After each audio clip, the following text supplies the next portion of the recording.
welcome to Two Nobodies with the Mic. Consider safe. Great job, 49ers. The 5 best players ever in the NBA, Kobe Bryant is not one of them. Rafa, you can't say anyone that he doesn't belong in the league. Give me that amount of money, and I'll do whatever you want me to do. Josh Allen will never make the playoffs again. The SEC is straight trash. This fool was a crumb bum. Oh, he was in one of those vests? Yeah.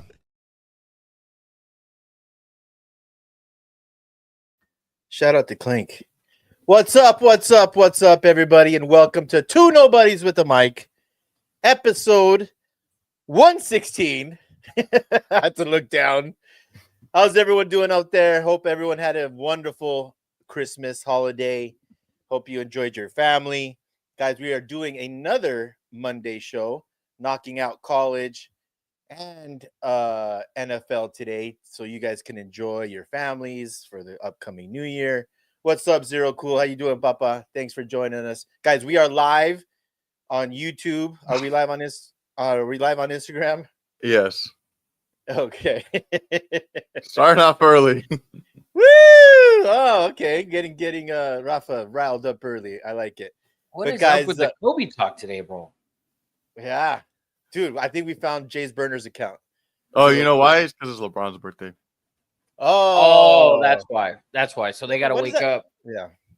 They Well, got to wake and- up since the other one can't wake up anymore. Oh, that was too easy. That was too easy. God. That was too easy, baby. But guys, we are live on YouTube. Are we live on Instagram or just Yeah. YouTube?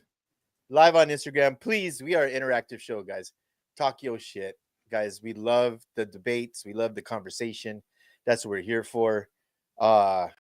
Eddie Money, executive producer, right there, center screen, looking funky fresh, looking all clean and showered. Actually, complete opposite. I just came from the gym. Oh, hey. Yeah, he looks like he was just fucked in his ass. Is what he looks like. Oh, Jesus. I changed my hair one time. Should we restart the show? It's the No, Merry no, we season. shouldn't. No, we All shouldn't. right. We have Rafa the Guru is in the house. How you doing, Papa? How's everything? Good, man. Yeah, we hope everyone had a great holiday season. Guys, we only have one rule on this show, and that is not to be a loser, right? Mhm. And when we say don't be a loser, we're talking about we are the gambling show of record, guys.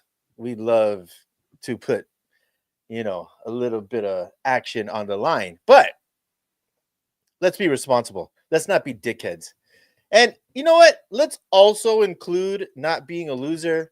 I let me get this out of the way because I don't want to bring the show down, but I just heard some sad news yesterday. We're from Southern California on this show. We love wrestling. We love all sports. We love football, the real football, the beautiful game. But we had a tragic loss of a coach from Clovis West, Ian Shaw. And if you are in the wrestling community all over the nation, I actually know this guy, just a stud of a coach, just built like a brick house. He was tragically in an accident, was hit by a drunk driver up in the Clovis area. So thoughts and prayers.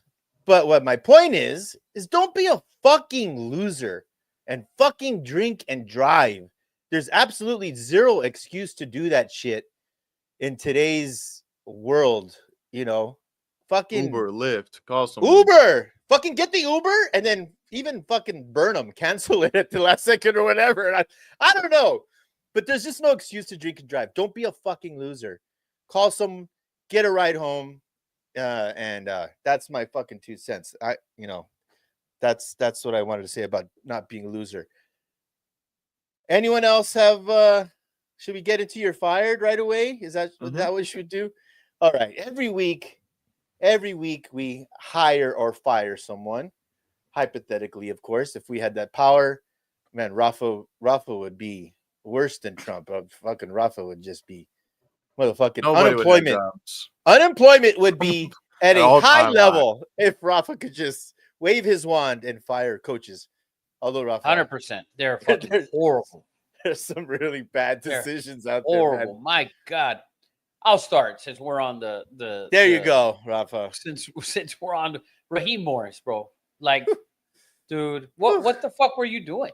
You let about 16 seconds tick off the clock with 2 timeouts. It wasn't even 1. It was 2. You literally cost your team the game. And there's no doubt in my mind that you cost your team the game right there. The game didn't need to go into overtime. And Raheem Morris, in my opinion, has never been an NFL head coach. But they're going to give him jobs, and these guys are going to get, he did a great job with the defensive coordinators of the Rams. Did he? Did he do a great job, or did they have fucking Aaron Donald, Jalen Ramsey, and the list of stars just go down the list? Linebackers, yeah. Like, it's just a list of ridiculous talent that they had. And now you give him another chance at a head coaching gig, and he does this shit. The other thing I want to fire, Richard Sherman. Coming out talking about Antonio Pierce wasn't given a fair shot. Bro, listen. The first game of the season, they lost the game because of him. He's not a good head coach. His clock management is no good. It's terrible. When he calls a timeout or when he doesn't call a timeout, he doesn't understand when. He goes for it and he doesn't go for it. He doesn't understand when. He's not qualified for that job. You know where he needs to go, coach? Delaware State. Go coach there. You are a Division II head coach, Antonio Pierce, not an NFL head coach. So Richard Sherman, stop trying to make it seem like, he's getting a fucked up deal and he's going to get fired. Yes, he's going to get fired because he's atrocious. He's atrocious. He's bad, as is Raheem Morris, who clearly last night was terrible in that late game. Rafa, let me interrupt you. He did the exact same thing at the end of the fucking first half.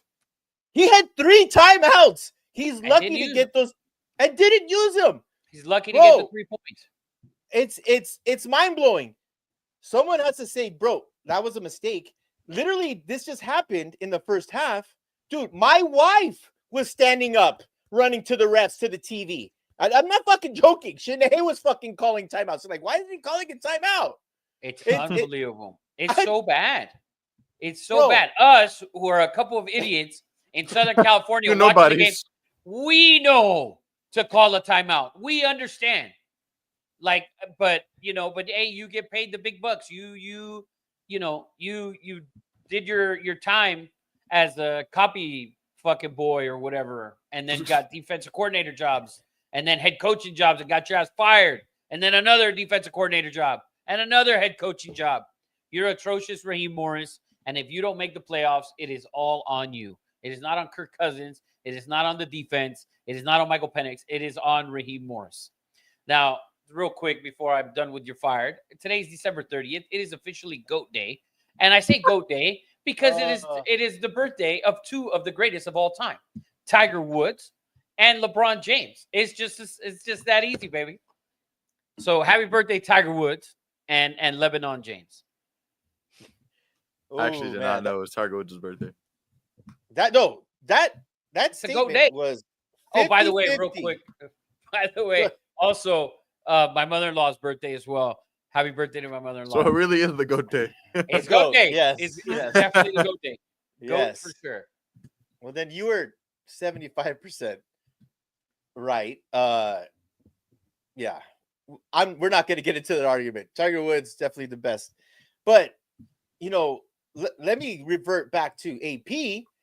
AP now, and this is always a telltale sign of if you're not ready, right? He has Marvin Lewis. Marvin Lewis, a tenured NFL coach. If you feel that you need someone there that has been in those types of situations, because I have had to argue. I argued for 3 hours with Raider fans. Some I know, some I don't, about AP not being worthy. And I finally had to say, like, bro, be honest with yourself. Look at yourself in the mirror. Do you love him because he screams Raiders and drives a 64 Impala? I get it. I think that's fucking cool too. But it doesn't mean that he's done a good job. It doesn't mean that he hasn't mishandled the fucking clock. It doesn't mean that he fucking admittedly called a a play to throw it out of bounds to waste 3 seconds, and you fumbled that snap and lost to your arch rival Chiefs. It drives me insane. So I will continue this rant on AP because this is the argument that I've had and with these Raider fans. It's like I will give them a list of why he should not be, right? Bad time management, one. You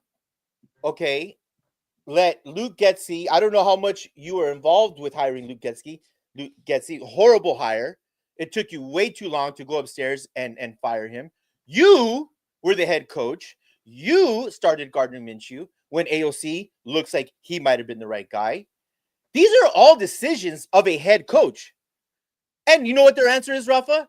Well, maybe he didn't make them. Well, then there's your answer right there.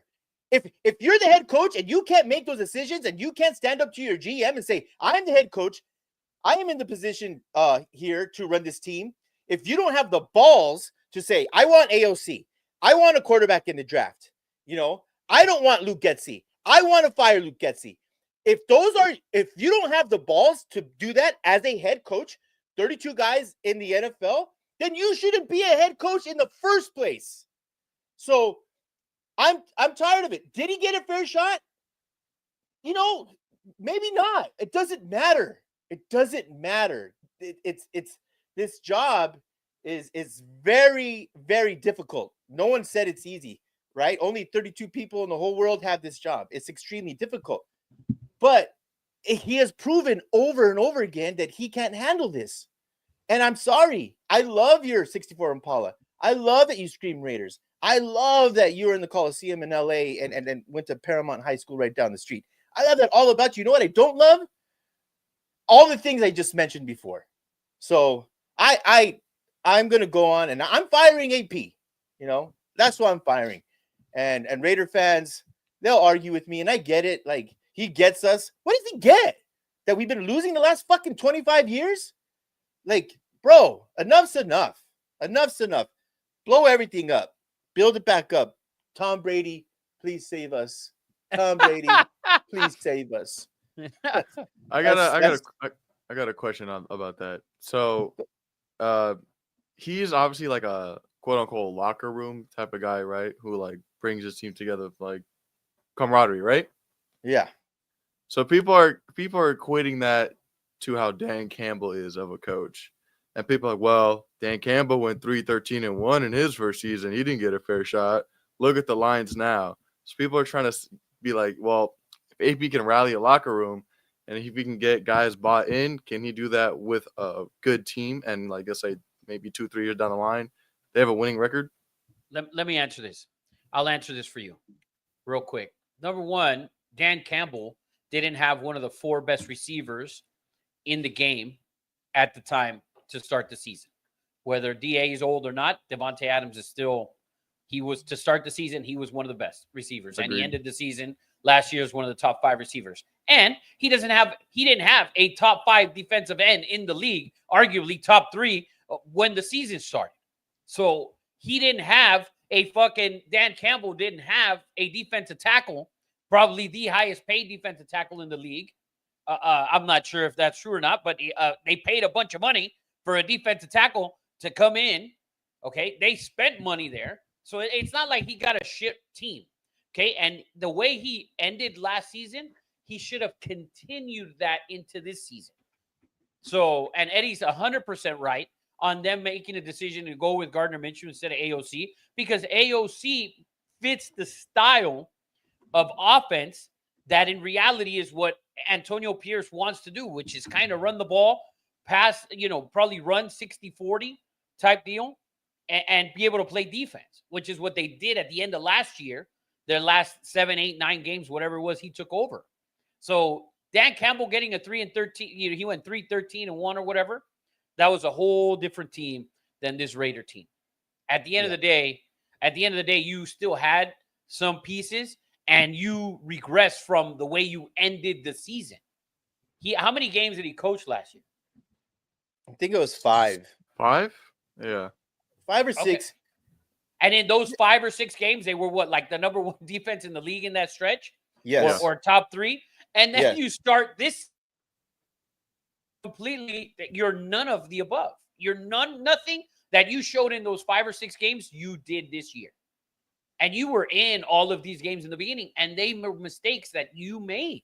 You made those mistakes as a head coach. Like for me, like Gerard Mayo in New England, that's a shit team. Like that should, in my opinion, that shouldn't even be a consideration to fire him. Like none at all. That shouldn't even cross the desk of the GM or Robert Kraft or anyone. That's not even a thought. There's guys that shouldn't be fired, coaches that shouldn't be fired. That's one of them. He should not be fired, period. Like, that's just, you get a pass. And next year, if Mayo goes, 5-12 or 6-11, then it's an improvement. But he's got a shit roster. This man didn't have a shit roster. That bad quarterback play, they had better quarterback play last year when the kid was a rookie and you didn't start him. And like Eddie said, you went out and got an offensive coordinator who couldn't coordinate Justin Fields. And now you got to coordinate these 2 guys who couldn't fucking run from here to the corner. And add this: if you were such homies with Josh Jacobs, right, and you knew what you wanted to do, you got to stand up to Telesco and say, "Dude, I can't coach this team. Guy. I need this dude. I need this dude." So he's homies. I saw it literally in the press conference. Because the last game of the season last year, the Raiders boat raced the Chargers, really stuck it to him. And when they announced Telesco and AP together, they were taking jabs at each other. There was like AP's like, "Dude, you're my boss. I just fucking ran your team up and down the field, kicked your guys' ass." They were like, it was not good from the very beginning, in my opinion. But, I don't care. You can coach or you can't coach. There's motivators, right? There's motivators, and then there's guys. You think you think Andy Reid is, a politician? You think Tony Dungy was a motivator? They were not. They planned, they schemed. Bill Belichick. The last time anyone's been inspired by him was as a 23-year-old girl who's naive. I mean, how he inspired her, I have no idea. Look at the best coaches. Bill Parcells wasn't a rah-rah guy. No. You don't have to be a rah-rah guy. You have to know what the fuck you're doing. You have to plan, you have to scheme, and you have to set a standard. And the Raiders haven't had that all year. They just haven't. It's been bad. It's been bad for the Raiders, and it's terrible. I mean, they got dude. He's just been bad. That's the thing. He's been actual shit. Like if he would have done a good job and the team's just losing, like, all right, no, you've mismanaged plenty of time on that clock in plenty of games. Michael Brown says all 2000s we've been doing this. Oh, I love it. Michael Brown for Raider bashing. He's always in.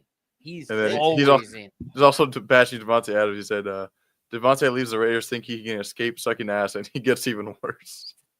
Dude. Yeah, but he's doing it with his friends. He's doing it with his friends. Yeah. There's nothing like sucking ass with your friends. Trust me. We do. Rafa would know. 100%. 100%. I meant on the golf course, but Oh, okay. We also got Zach in here. He said, Embiid so happy Broncos clinched the playoffs, sleeping well. They actually did not clinch. They actually did not clinch. And and you know what is clinched? Michael Brown's asshole come this weekend.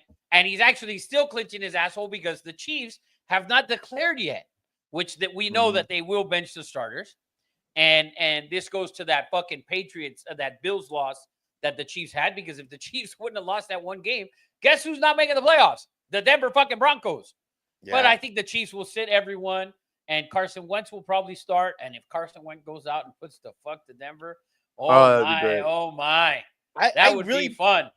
Dude, here's who's not taking off. Is fucking Andy Reid, Nagy, and Spigs or Spags. those guys aren't taking the week off.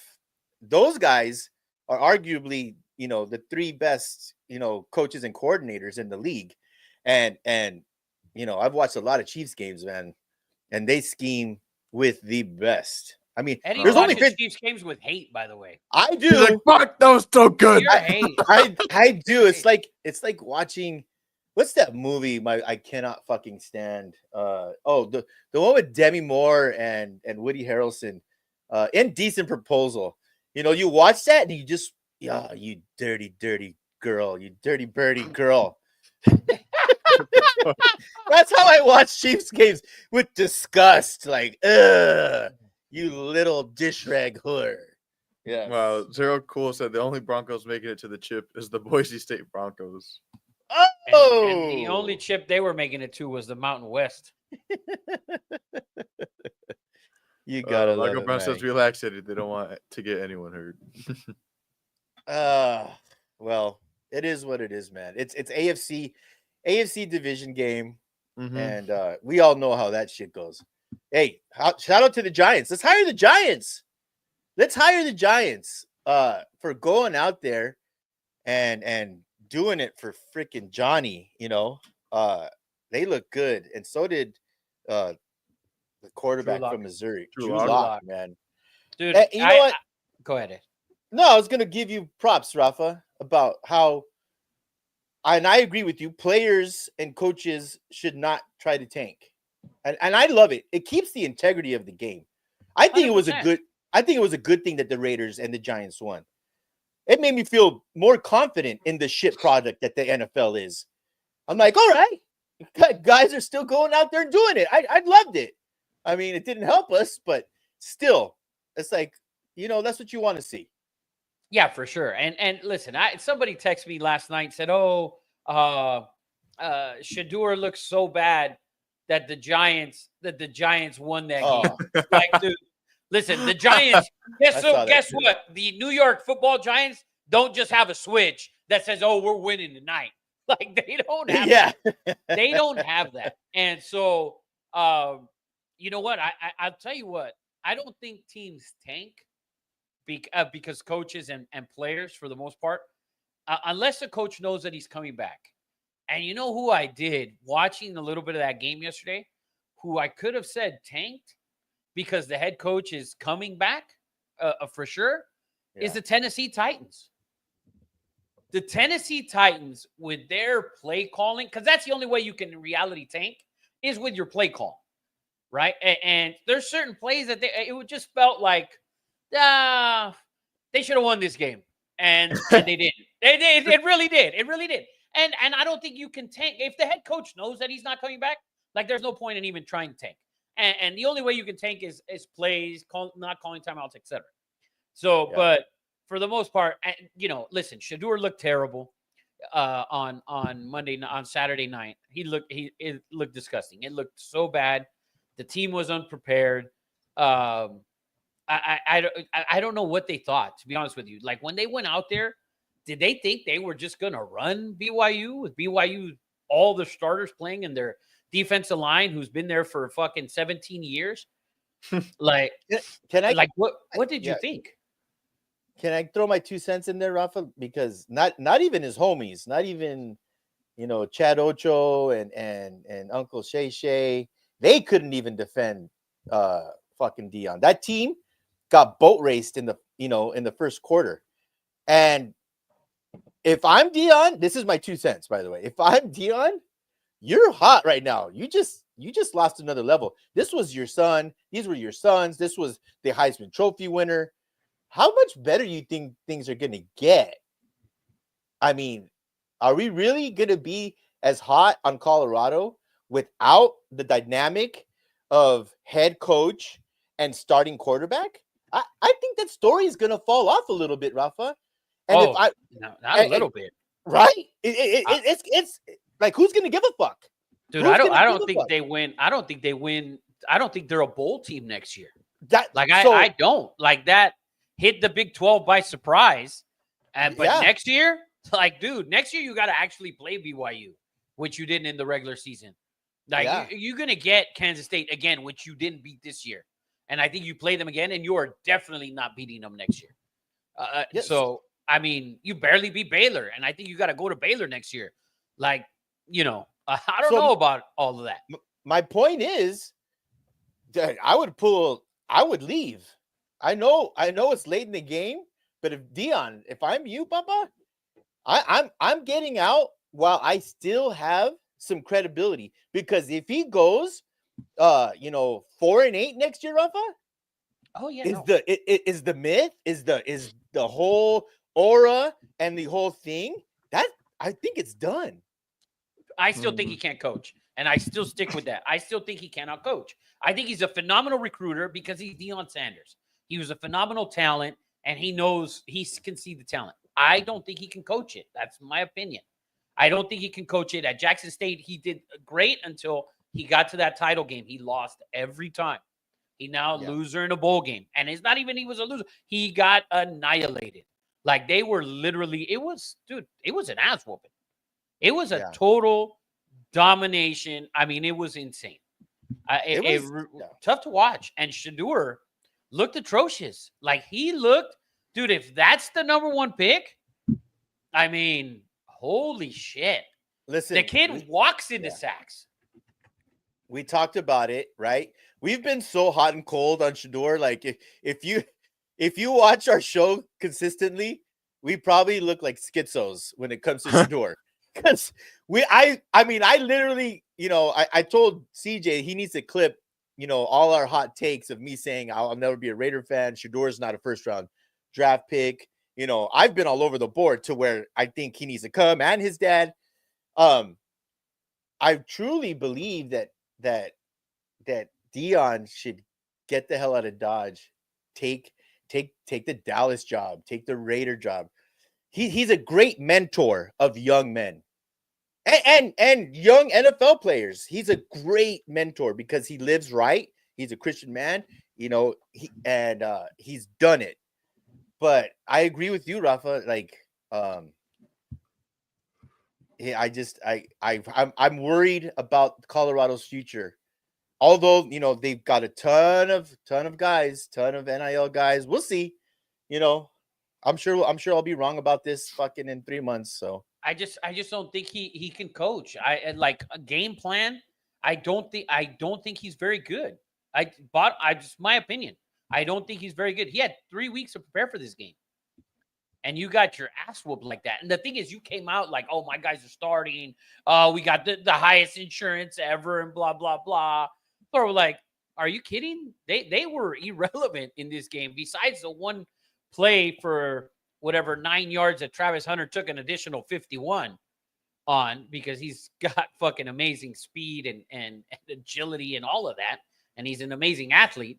But, dude, other than that, like, Shedeur was just, I mean, it was bad to watch. But if Shedeur was like on, Norfolk State, he would have looked like Norfolk State. Like, just ass. Or maybe even Jackson State? Yeah, there you go. Jackson State won their bowl game. They did win their bowl game. Deion would have been there. They would have lost. Like, it just looked bad. It looked bad. Yeah.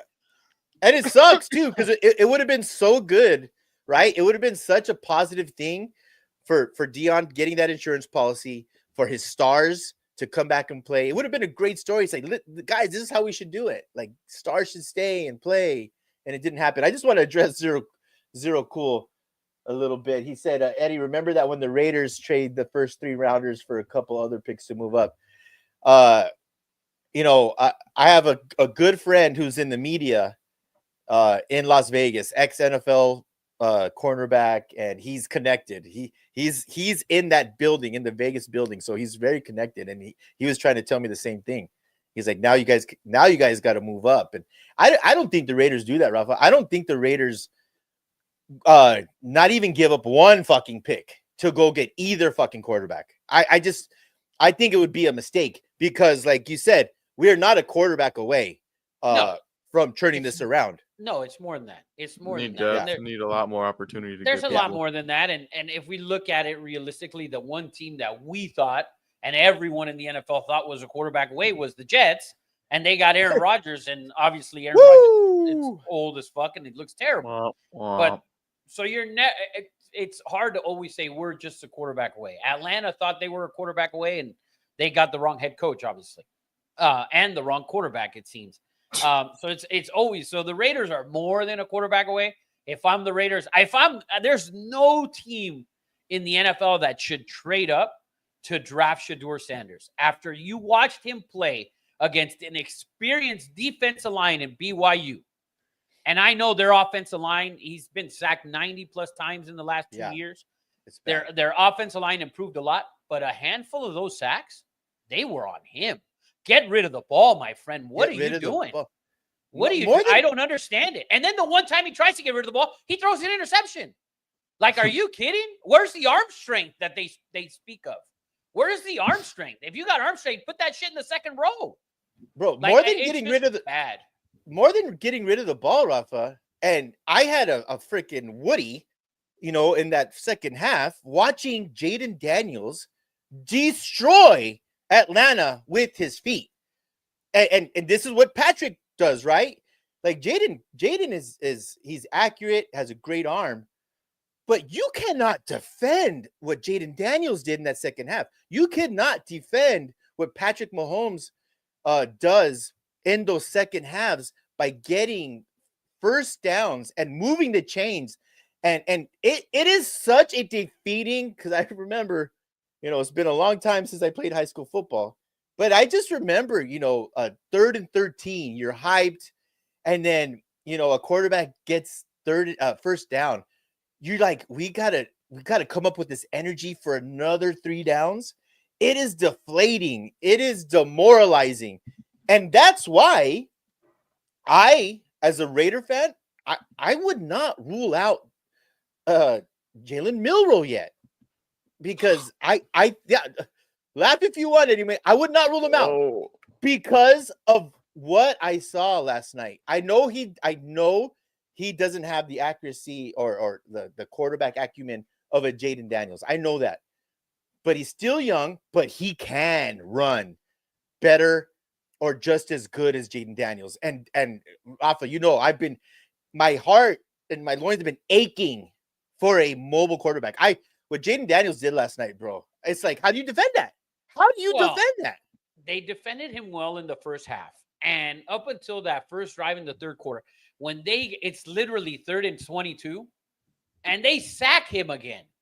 Or I believe it was an incomplete, and they might have sacked him, and they get an illegal contact down the field, which is a ridiculous illegal contact. And I think, listen, the guy who caused the illegal contact he had been playing spy for the most of the night, right? Mm-hmm.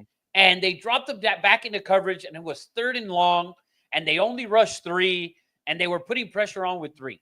I think it was a bad call on the defense there. But after that, then it started just rolling. And he looked like Lamar last night with a lot of those runs. And but it was at the same time, I understand what you want in Jalen Milroe. Jalen Milroe does not have the arm talent that Jaden Daniels has. Like, he has the arm strength. Listen, we've seen guys with plenty of arm. So does AR-15, and I told you guys about that shit too. I need the accuracy, not the strength. You need the accuracy. Jamarcus Russell can throw from his knees. How many yards?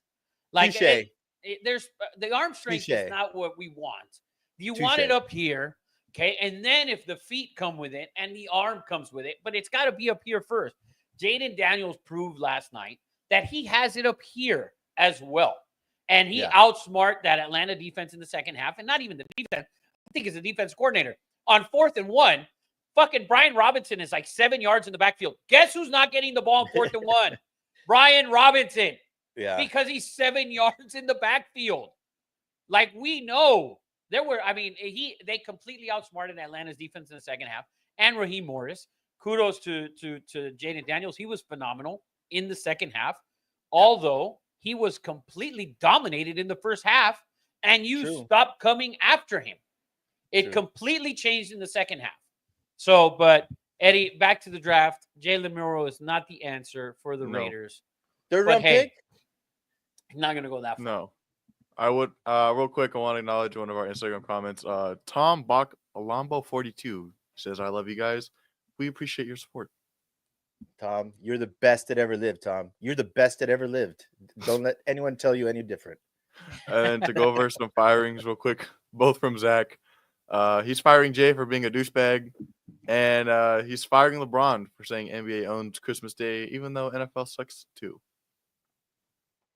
Yeah, go ahead. Go Rafa. ahead. So, I know. So NBA has always been Christmas Yes. Day. It has always been, but with its failure over the last 7 or so years, or 8 or 9 or 10 or whatever you want to say it is, the NFL has been king. And when you get on Christmas Day, when you put Lamar Jackson, C.J. Stroud, and Patrick Mahomes, and the Pittsburgh Steelers all on Christmas Day, guess who people are going to watch? They're not watching Wemby against Jalen Brunson. They're not watching Luka against whoever. They're not doing it. They're going to watch Lamar against Stroud, and they're going to watch the Steelers against Mahomes. It's sad to say, because I used to love the NBA on Christmas Day when it was 2 games, and then Dude, when it it was went awesome. to 5, it's fine. But I don't want to see Wemby on his garbage ass team at 9 a.m. against the Knicks. Yeah. Sorry. But I will say the LeBron Steph game definitely lived up to expectations. Yeah, Whatever. I'm It glad was to an see. afterthought. I'm glad It to was, see that. But Curry, that was a good game. I'm glad to see that Curry actually scored, since he only averages 15 points a game on Christmas Day. So thank God for that. Last question before we move on to the segments. They're cool ass. Eddie, to get a QB this year or be horrible again next year to get Manning? I would truly, I wouldn't get a quarterback till the 3rd round, whether it be Dylan Gabriel, whether it be Kyle McCord. That is not allowed. If the Raiders draft Dylan Gabriel, you will regret it, and I will laugh, and Michael Brown will get a fucking tattoo of fucking you laughing, crying. Fucking if you draft Dylan Gabriel, who's 5'11" at best. So is fucking Russell Wilson. So is fucking Drew Brees. My point is this: Not the same. you take a quarterback 3rd round or later. I would be okay with Kyle McCord. I would be okay with Dylan Gabriel, 4th round pick. I would be okay with Milroe, 3rd or 4th round pick. Or Jackson Dart if he lasts to the. I sent you guys mock drafts yesterday. I was mock drafting my ass off last night. I was mock drafting like a motherfucker last night. But yeah, I would not reach because, like I said before, you can't mortgage. But the other thing is too, Rafa, and this is weird to say. 51, Michael Brown. They need 51 players, not 52. This is weird to say. I truly, every Raider fan, and like every NFL fan, I think this is true about all NFL. This is what makes NFL so great, and this is why it's king. It's because even the Jets, even the Raiders, even the Panthers, every year feel like they can be in the mix. And sometimes it happens, right? We've seen 1 in 15 go to the playoffs. But we can't go into the season. When I say Raiders, we can't go into the season talking tank. I don't think Raider fans have the stomach for it. Vegas is already walking on a thin line as far as the people of the city. You have to somehow, and they have a shit ton of cap space, so you're going to bring names in. You can't go into the season thinking tank for Manning. Now, if it happens, hey, it happens every year, so why would we be surprised? But you can't, as an organization, think, let's just suck again. You got to draft a quarterback, but I'm telling you, which one would you rather have? McCord, Gabriel, or Dart? I don't want Gabriel ever. I don't want Gabriel unless I'm fucking the Oregon Ducks or the Oklahoma Sooners or the Knights from Central Florida. I don't want Gabriel ever. Ever. He's a little Bo Nixie? He's not Bo Nixie at all. Not even close to Bo Nix. Like, not even a little bit Bo Nixie. Why do you say that? Because he doesn't have the arm talent that Bo had. Bo's arm talent is way more talented. He's way Yeah. more talented. Well, Like, Bo it's not Nix even was, close. He was never admired for arm talent, in my He's- opinion. That Dylan Oregon Gabriel team was throwing the ball though. everywhere. That Oregon team threw the Yeah. ball. This team is not This known Oregon for that. team, this Oregon team does not throw it all over the field. Yeah. And you thought they would. They don't. There's too many. He's had too many years of struggle throwing the ball, and he showed you that this year. At the game in Wisconsin, he was horrendous. Like it for me, there's no way that I want a guy. I don't want another Tua. Like I don't, and he's not even Tua. He's Tua minus the rest of Tua's name. He's more mobile than Tua. Eddie, forget mobile. Like you're thinking, I can't. You should. I can't. You You need to should. think placing the ball in the receiver's chest. You need to think that the guy can move a little bit in the pocket like Joe Burrow does. That's what you need to think. You need to think. You don't need to think Josh Allen, Lamar Jackson. You need to think a little bit of Joe Burrow. But you're going off. You're going off the rails and thinking Lamar with AR-15 arm talent. That's the problem. Which is what you're going to get in Jalen Milroe. Is Lamar with AR-15 brain and arm, which is what you don't want. Like, so you need to think more Joe Burrow, more Jackson Dart, more of that, more Cam Ward. Like, that's where you need to be. And by the way, Cam Ward, I know Zero Cool, he put out a comment, Cam Ward quit at halftime. That was already set in stone from the beginning, before the game even started, leading up to the game. Everyone knew Cam Ward was only playing the first half of the game. He was only going to play until halftime, and that was it. And they played fine in the second half. They were up 10 at one point. So, I mean, their defense obviously let them down, but the kid who came in after Cam was – but, dude, Cam Ward's throws did you see the game, Eddie? I saw I saw like plays. I didn't sit down and watch the play he makes on the run. I mean, the throw he makes on the run was amazing. The touch throw over the line, tied in the end zone. That was a hell of a throw as well for a touchdown. Rob is about a bus. Oh no, He dude! He was phenomenal. He was phenomenal, does and he it didn't make every mistakes. week. But he usually makes mistakes.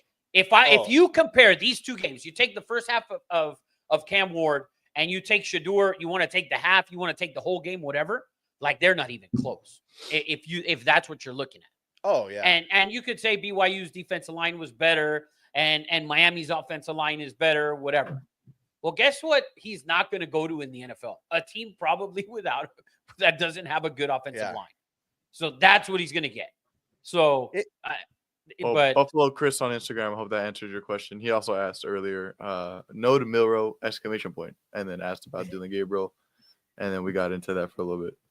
But speaking of the draft, I wanted to do something just like real quick fire.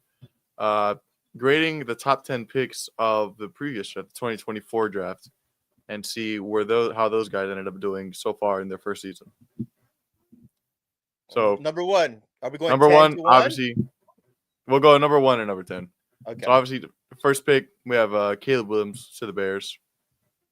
total letdown for the Bears, in my opinion. I would have never drafted him, but I was on the Fields bandwagon because you put a team together that should have made things so much easier for him as a quarterback to come in to that team with a better running back than Justin Fields had, with better receivers, tight end, etc. You even drafted another receiver in the first round.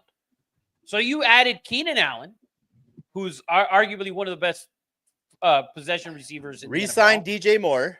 Re-signed DJ Moore, who's one of the best receivers in the NFL. And then you drafted the number 9, Rome Odunze, who's one of the best receivers in the draft. So dumb. You went and drafted him, and you didn't do shit. I'm gonna go B+. I think he was probably the most talented, and I love the other two guys. But where that thing went wrong is you had the wrong head coach. Eberflus, defensive guy. You needed someone to really mentor Caleb and not make those same mistakes. Not the same mistakes, not do the same stupid shit that he could get away with in the Pac-12. So for that reason, I say B+. Rocco, was your grade? C for me. C? All right. Second, Jaden Daniels to the Washington Redskins. A Oh, A plus. plus. Not even close. Fully agree. Third, yeah, And- Drake and- May to the and- Patriots. And Cliff Okay. Kingsbury, 100% the right hire. That Yes, was, and perfect hire. he was brilliant. He was brilliant because he was going to come to the Raiders, and then they're like, "Oh, you're not getting Jaden Daniels or one of these quarterbacks." Yeah, I'm not signing with you. Like, oh, You you're actually- not, you know that he interviewed with the Bears first, by the way. That's the job that Okay. he wanted because he wanted to coach Caleb. Yeah, So, but yeah, A plus for the Redskins. Drake May to the Patriots. A plus for me. A plus. A And plus. I said it. I was one of the OGs. I loved him. I still love him. I hope they go get T-Mac for him. I really do. I think T-Mac is the pick for them. If I'm the Patriots and I'm picking first, I'm taking him. Number 4, you have Marvin Harrison Jr. to the Arizona Cardinals. I'm still gonna say A. Why it didn't work out or how it didn't work out is an enigma. Watching them play again, it's crazy to me. It doesn't make any sense. I do believe and by the way, I got reamed because I said I don't think he's a superstar. I said it. I go, you change his name to John Daly or John Johnson, and he's not Marvin Harrison. Then I was the last one on that fucking boat. I feel like in that offense, they have like Trey McBride running the routes that Kyler's always looking for, and they don't give him to Marvin Harrison. I'm like super confused by. Yeah, he those- doesn't get enough targets. That's the Yeah. thing. Like he Trey McBride gets throw like him. 15 targets a game. throw him the ball. He should get 10 targets a game, and he doesn't. Yeah, That's the problem. I mean, and I know his quarterback is 5'0", so it's hard for him to get down and see the line and let the play develop. So he has to dump it down to the tight end. But Marvin's an A for me, and he'll show out once he gets a quarterback that's over 5'0". agreed. Number 5, Joe Alt to the Chargers. A A plus plus. plus. It's Malik just fit to Neighbors see. to the Giants. A plus. A plus. How good is that guy? Woo! Phenomenal. A plus. That's why when the Giants get a quarterback this drive, they'll have someone to throw to already. 100%. J.C. Latham to the Titans. Irrelevant. Yeah. Michael Penix Not Jr. to the Falcons. It's gonna end up being an A. I thought he looked, dude. He has crazy arm talent to go second and 22 and still get a touchdown. To have that kind of composure, I think he's gonna be great. He's gonna be fucking 33 when they all put it all together. But yeah, I think he could throw. I think he could throw the fucking rock, man. Zero cool. Bro, listen. I know you're probably a USC lover. Okay. Caleb, there's plays that he makes that are not the O-line's fault. They are his fault. Like, I'm sorry. Like, dude, he don't look better than Bo Nix or Jaden Daniels or Drake May. Like, a lot of this shit is on him. And they upgraded that offensive line from what Justin Fields had. And the kid who played last year, when Jay Gabbard, or I think it is, or I don't know what the kid's name is, who got hurt, who played after Justin Fields got hurt. He was better with a worse offensive line and less talent than Caleb. He won more games. So I'm sorry that the O-line part of it for them, it not happening for me. I can't. He just looked bad. He's a C. This is my opinion. But And Zero Cool, for the record, Rafa is a certified Caleb Williams hater. Body language, bro. Body language. terrible. Zero Cool said sacks don't lie. That's all on the line. I completely disagree. And sacks are not all on the O-line. Yeah. No. Not at all. Because these quarterbacks run into them, Yep. step out of bounds like I've watched Caleb Williams do, rolling out to the sideline and then not throwing it away, but taking a 1 or 2 yard loss is, number one, considered a sack, and number two is on you, Caleb Williams. This, So if they gave the same time as Patrick Mahomes, he would almost do as much. Don't do that. Hell no. listen, So will Dylan Riola in Nebraska. so listen, No. you know, Zach and I are I'm a big high school football guy. I love high school football. We're such big high school football guys. We like to go to passing tournaments. In passing tournaments, 7-on-7s, you have 3.5 seconds, and it's a sack. There is a reason for that. I believe like Joey Bosa, Nick Bosa, their average is like 2.1 seconds. That clock gets even faster. And it's a reason because that is a thing. Tom Brady got rid of the ball extremely fast. You know, you have to be, that's why quarterback's so fucking hard. And and defensive ends are getting faster, and that's why it's becoming more and more increasingly difficult. All right. Well, after Penix, we go on to the Bears' second pick, Rome Odunze. F. Yeah, And not because he's not because not, he's not not because good. of him. It just Not because of him. Okay. Because should have picked you something else. you should have went interior line. You should have, like Zero Cool said, you should have, built a fortress. You should have been a Great Wall of China. And then next two picks can't really grade. J.J. McCarthy obviously got injured. Can't give a grade. We'll go next. Number 12, Bo Nix of the Broncos. A+, man. Wow. A+. And I thought dude, that was a yeah, reach. dude, I thought it was a reach too. And Mm-hmm. the kid, Bo Nix, my God. Listen, up until last night, I would have switched, and I don't have a pick, but they should give me a pick. They should give me a vote, but I don't have one. But up until last night, my vote for Offensive Rookie of the Year was Bo Nix. He had, in my eyes, up until last night, he had overtaken Jaden Daniels because Jaden hadn't played well the last couple of games, and Bo had played well, and Bo played phenomenal against on Saturday against Joe Burrow and the Bengals. But dude, after last night, I mean, Jaden Daniels, Offensive Rookie of the Year, man. He's getting MVP chance, by the way, in that second half.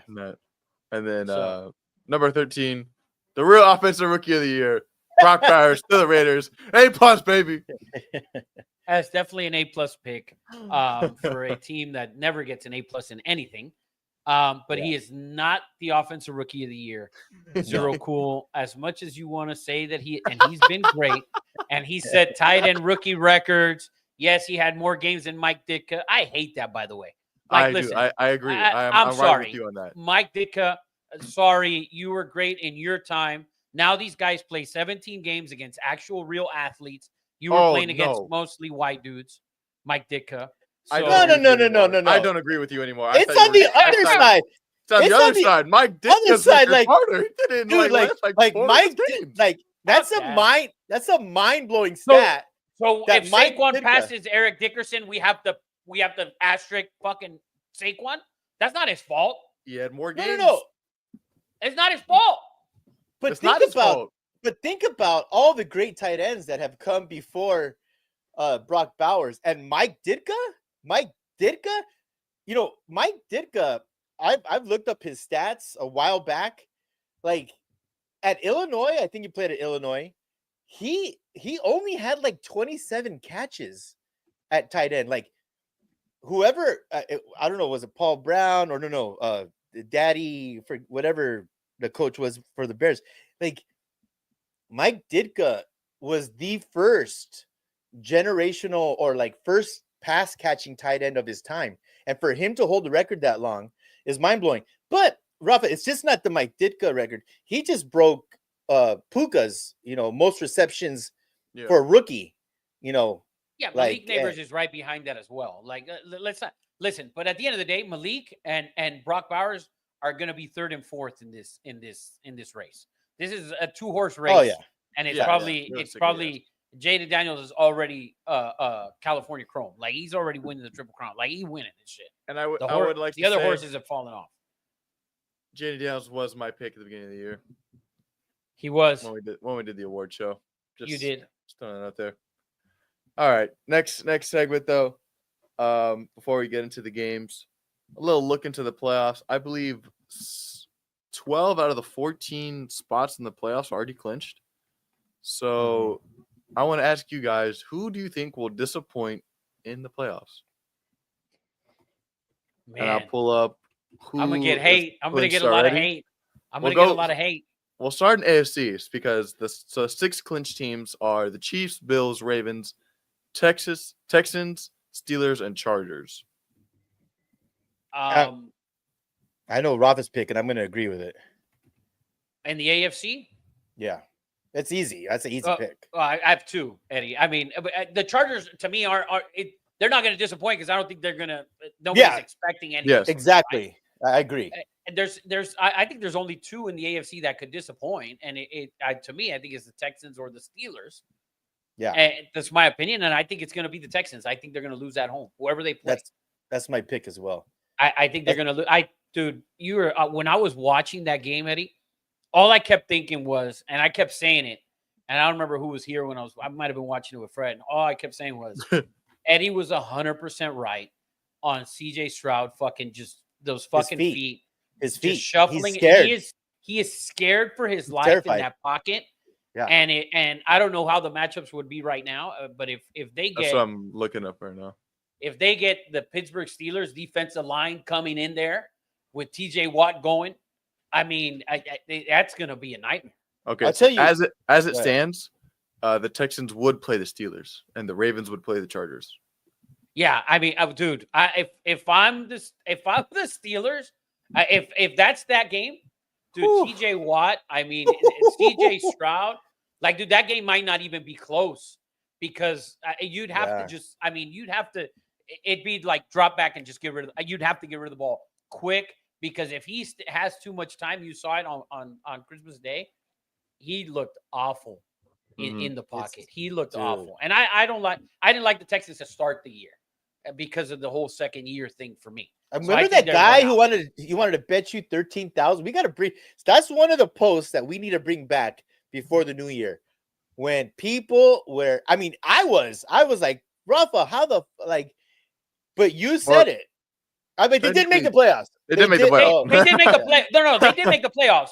But they made the playoffs and kind of by default of the Colts, who just couldn't stay healthy. Yes. And play even Worst at division. By far the worst division. I mean, Jacksonville was an absolute just a shit show. And they have wide receiver talent, by the way, with their also a really good rookie that they have. Brian Thomas, baby. Very good receiver. But they have the Texans, dude. If they were in any other division in the AFC, like not in the playoffs. You know who's the biggest loser in that whole equation is Bobby Slowick. Bobby Slowick, I believe I'm saying his name right, was considered almost at the same level as a Ben Johnson. Like it was Ben Johnson and Bobby Slowick as far as next candidates for a head coaching job. Like hot, candidate to be an offensive coach. Bobby Slowick now, who's fucking getting that dude to be your fucking, like the poor Nobody. dude. All right. NFC? Jumping Zero to cool. NFC. Zero cool is real hot Is it? on this Caleb take. Like I'm gonna have to go back to this. I'm gonna said, go back to this real quick. I'm gonna go to this game because I remember Caleb being god awful in that game. So for he people- was god awful. Yeah, so also the people not reading the comments. Zero Cool, he said the QB bias is unreal. He said Caleb would do more with Jaden's O-line than Jaden can do with Caleb, and that's Listen, facts. Zero Cool, real quick. And their current listen. numbers are close as is. You want to hear something disgusting? That game that you were claiming, and yes, it was a fuck up. The Bears should have won that game, but the Bears should have won that game. No thanks to the nail painting turd who was 10 for 24 with 131 yards. And I believe that might have been after their bye. 10 for 24, while Jaden Daniels on the other sideline was 21 of 36 for 326 yards and a touchdown. The touchdown was at the end of the game. We can take away those 50 yards and the touchdown. He still threw for 260 plus, while your boy was 10 of 24. Are you kidding? Come on. Jesus Christ. Rafa, I see so many similarities with Caleb and and not Travis Hunter, and Shedeur Sanders, they have good pocket presence. Their escapability. The difference is Caleb has never been a runner, right? And Shedeur is not a runner. And we've seen it. I hate to keep talking about it, but Drake May even, they have an instinct to escape and run and still have vision. Shedeur and Caleb Williams, they escape to make plays, big throws downfield. And they want to make these highlight plays. Guys, 7 and 8 yards with your feet and moving those chains is more deflating at times. I see Caleb and Shedeur Sanders in that same mold to where I'll make you miss, I'll spin, and then get sacked. That's why it's neither of those offensive lines' fault. You know, that's why I see them in the same scope. And that's why I love Jaden. Drake May has and had it at North Carolina as well. Boom, decision. There's 8 yards to get. 8 yards, get down and slide. I'm telling you guys, that is the direction of the NFL. That is what you have to do now.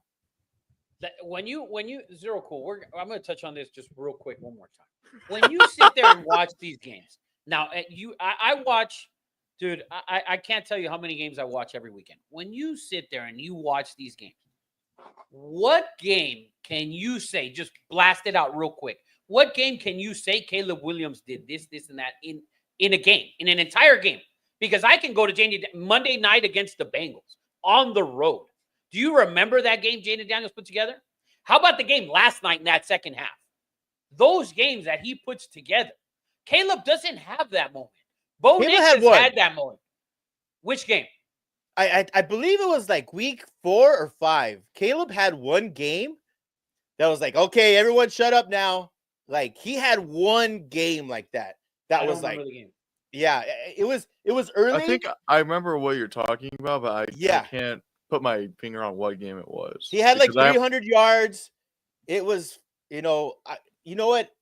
He had a fucking dime. I can't remember. He had 2 amazing throws in the first half. It was the game against Minnesota where he was 32 for 47 for 340, and he threw for 2 touchdowns. That was the one game. But the thing is, I can't forget the 53 passer rating that he had against Seattle, the 59 passer rating against the Redskins in the game that you just brought up, where he won the game, or he should have won the game. 99 out of 100 times he wins that game. Yes, thanks to him, because he was 10 of 24. How about the other game against New England? The Patriots, by the way. The New England Patriots, the team that has 3 wins, the team that has the number 1 pick in control right now. He was 16 of 30. This man, it's 16 of 30. I don't know. I don't know what you see.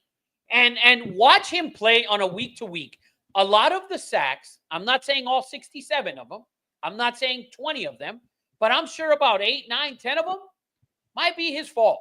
You need to understand to get rid of the ball. And he doesn't. I'm sorry. I cannot respect a quarterback that runs out of bounds while losing yards when you can easily throw it away. So you just don't want the incomplete? Like, bro, you were 10 of 24. What does your completion percentage matter at that point? It's, you know what? We'll end this. Just one more thing. That's not even my biggest issue. And remember when Jacob came on and said, all you guys are going to hate, you say he has no talent. And I said this on the show. I said, Jacob, it's not that I don't believe that he doesn't have the talent, the arm strength, the ability. My question about Caleb Williams, and it always has been, is his self-awareness and his leadership capabilities to lead a group of fucking 37-year-old white dudes with fucking raised Ford trucks and Carhartt wearing, hunting, fishing motherfuckers with his nails painted.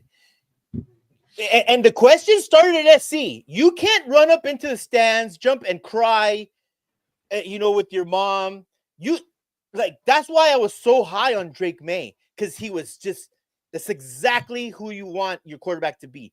Even keeled, never give a fucking quote, never give a moment when you're doing this on the fucking sidelines. or doing this on the sidelines. You can't do that, bro. There's 17 fucking cameras on the field. You're the leader of grown-ass men.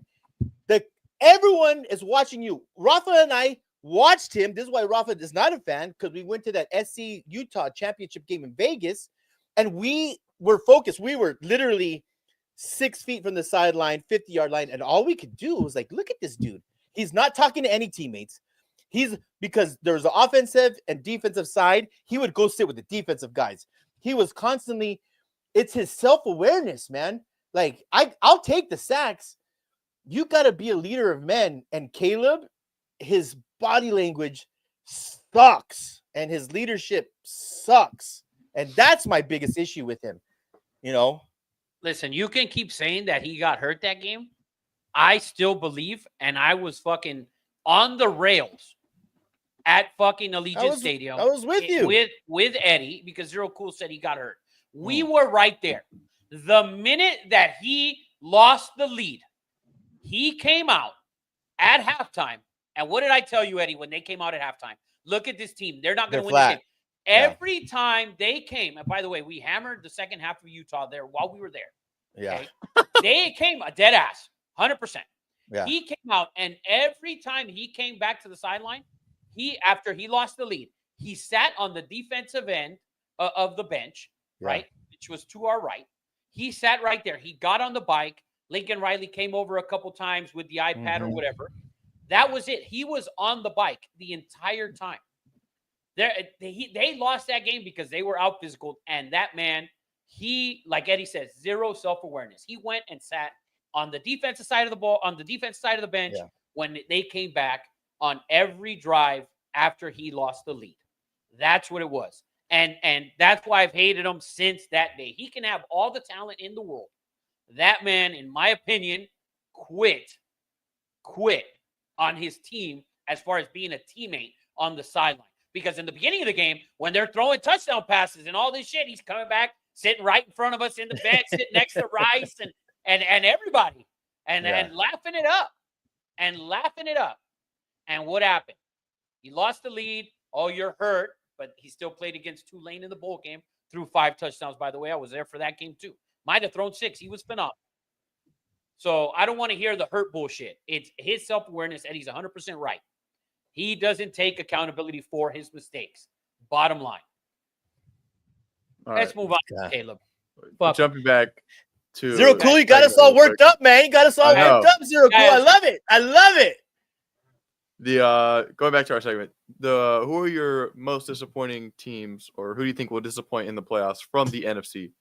Right now, these teams are locked up. We have the Vikings, Eagles, Rams, Lions, Redskins, and Packers. I'll go first, and it's going to be controversial, actually. I don't like the direction of the Green Bay Packers and the Detroit Lions. And I liked Minnesota yesterday. I said if that game was in the Frozen Treasure, if that game was in Lambeau, I would have took Green Bay. But I'm worried. I'm truly worried about the Green Bay Packers, and I'm truly worried about the Detroit Lions. The defense, they can't stop a fucking nosebleed right now. And as they could scheme up, they're going to have to score 45. They're going to have to score 45. And Montgomery, people don't. I mean, Gibbs is the more talented back, but Montgomery was a workhorse. It's a bigger loss than people want to assume or give credit for. He was a monster. And when you take away your workhorse, he was the workhorse. I'm really worried about them defensively, and now your time of possession isn't going to be what it was without David Montgomery. So those are my two. I worry about them the most. So for me, I'm going to address Zero Cool one more time because he got hurt. Zero Cool. USC started that game up 17-3. They never got it was 17-3 in the second quarter. The game at halftime went in 17-17. That game ended 47-24. He didn't get hurt and then come back and take the lead. No, he was up 17-3. 17-3 at the 12-minute mark of the second quarter. And then Utah in the last 3 minutes put together and tied the game up. So he was up 17-3, and then he got hurt after they were leading. So just so you know, my disappointment of the NFC, and people are going to hate it, I think it's going to be the Vikings. I think they are a first-round exit. I really believe it. Oh, you better fucking elaborate, because that team is on a high, and that head coach, it's probably one of the best play called games I've seen in a long time, man. And just Like, he's in 2. oh. Go ahead, Eddie Money. That's all I have. The Vikings, if they win against the Lions next week, they get a bye. If they lose, they play the Bucks. So if you think they lose, are they going to lose to the Bucks in the first round? I love the Bucks. I love the Bucks. I I love Zero Cool. The game was 17-3. Zero Cool. The game was 17-3. Look it up. December 2nd, 2022. The game was 17-3. USC was winning 17-3. Where's my sign? That is it. Oh yeah. That is it. So, but you think Zero Cool. If you want, you will never. Okay, just so you know, Zero Cool, you've been following us for a long time. Okay, you like when you I can't let shit go. Yeah, Rafa will we will stay up for Shanae's. Like, my wife will be like, "What? Who are you texting for 2 hours?" Like, me and Rafa are going at it. It's like it's 1 a.m. It doesn't matter. Like, eventually, someone has to give up in this argument. Okay, back to what we were saying though. You think that if the Vikings play the Bucks, the Vikings would be at home? Oh, actually, Bucks might be at home. Tampa's at home. Tampa's the higher seed. Vikings, if they lose this weekend, and they haven't flexed it yet, but that should be the Sunday night. If they lose, the Vikings will go on the road to Tampa, and I believe that the Vikings will lose. I believe that Sam Darnold will get exposed. I'm sorry. How? I'm sorry. Great question. This guy, I- we just he posted something. You just posted your apology. And that's fine. Dude, listen, I watched him play yesterday. I didn't love. I thought he had played better games before. He's too close to making a mistake. Yesterday he almost threw an interception there. Luckily the ball was batted. He threw an interception yesterday. No. Late in the game. Oh. Late in the game. I don't think. And then they were up 27-10 and gave up 15 unanswered. Like, I don't know. To me, I think it's going to be Minnesota, because they're going to go into the playoffs probably at 14-3, and that you're 14-3 and you have a first round exit. It's a disappointment. That's my opinion. The thing is Frazier, right? The head coach Frazier, he's so in tune, and when this is my issue with the Caleb and Eberflus or young quarterbacks or struggling quarterbacks that aren't in tune with play calling. Like, he's just calling a great plays, and Sam is scrambling. He's extending plays, and when you extend plays, Rafa, you will agree on this one. When you extend plays with a Jordan Addison, with a TJ Hawkinson, and with a Jay Jettas, probably the best to do it right now. You're asking the impossible for the defensive backfield to cover these guys for 4 to 5 seconds. It's almost impossible. I agree. Not only is he's calling great plays, play action and stuff like that, but when Sam is getting out of the pocket, it's just too fucking hard, man. It's just too hard. It's hard. Yeah, no, he's having a great year, and the team's having a great year all around. For a team that's 14-3, if they lose next weekend, will be 14-3, maybe 15-2. A first round exit is underachieving, because you went 14-3.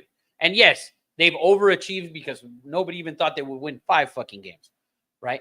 So, but I still think I think they're the ones that are going to be in the NFC disappointing, because they're going to be 14-3 or 15-2 and lose probably after the first game. Put it this way: if you're 14-3, you have to get to the NFC title game. If not, it's a disappointment. Zero cool. Do you Wow. see a trend here? SC quarterbacks, little SC. Hey, do you see a little trend? 100%, 100,000%. There is no doubt.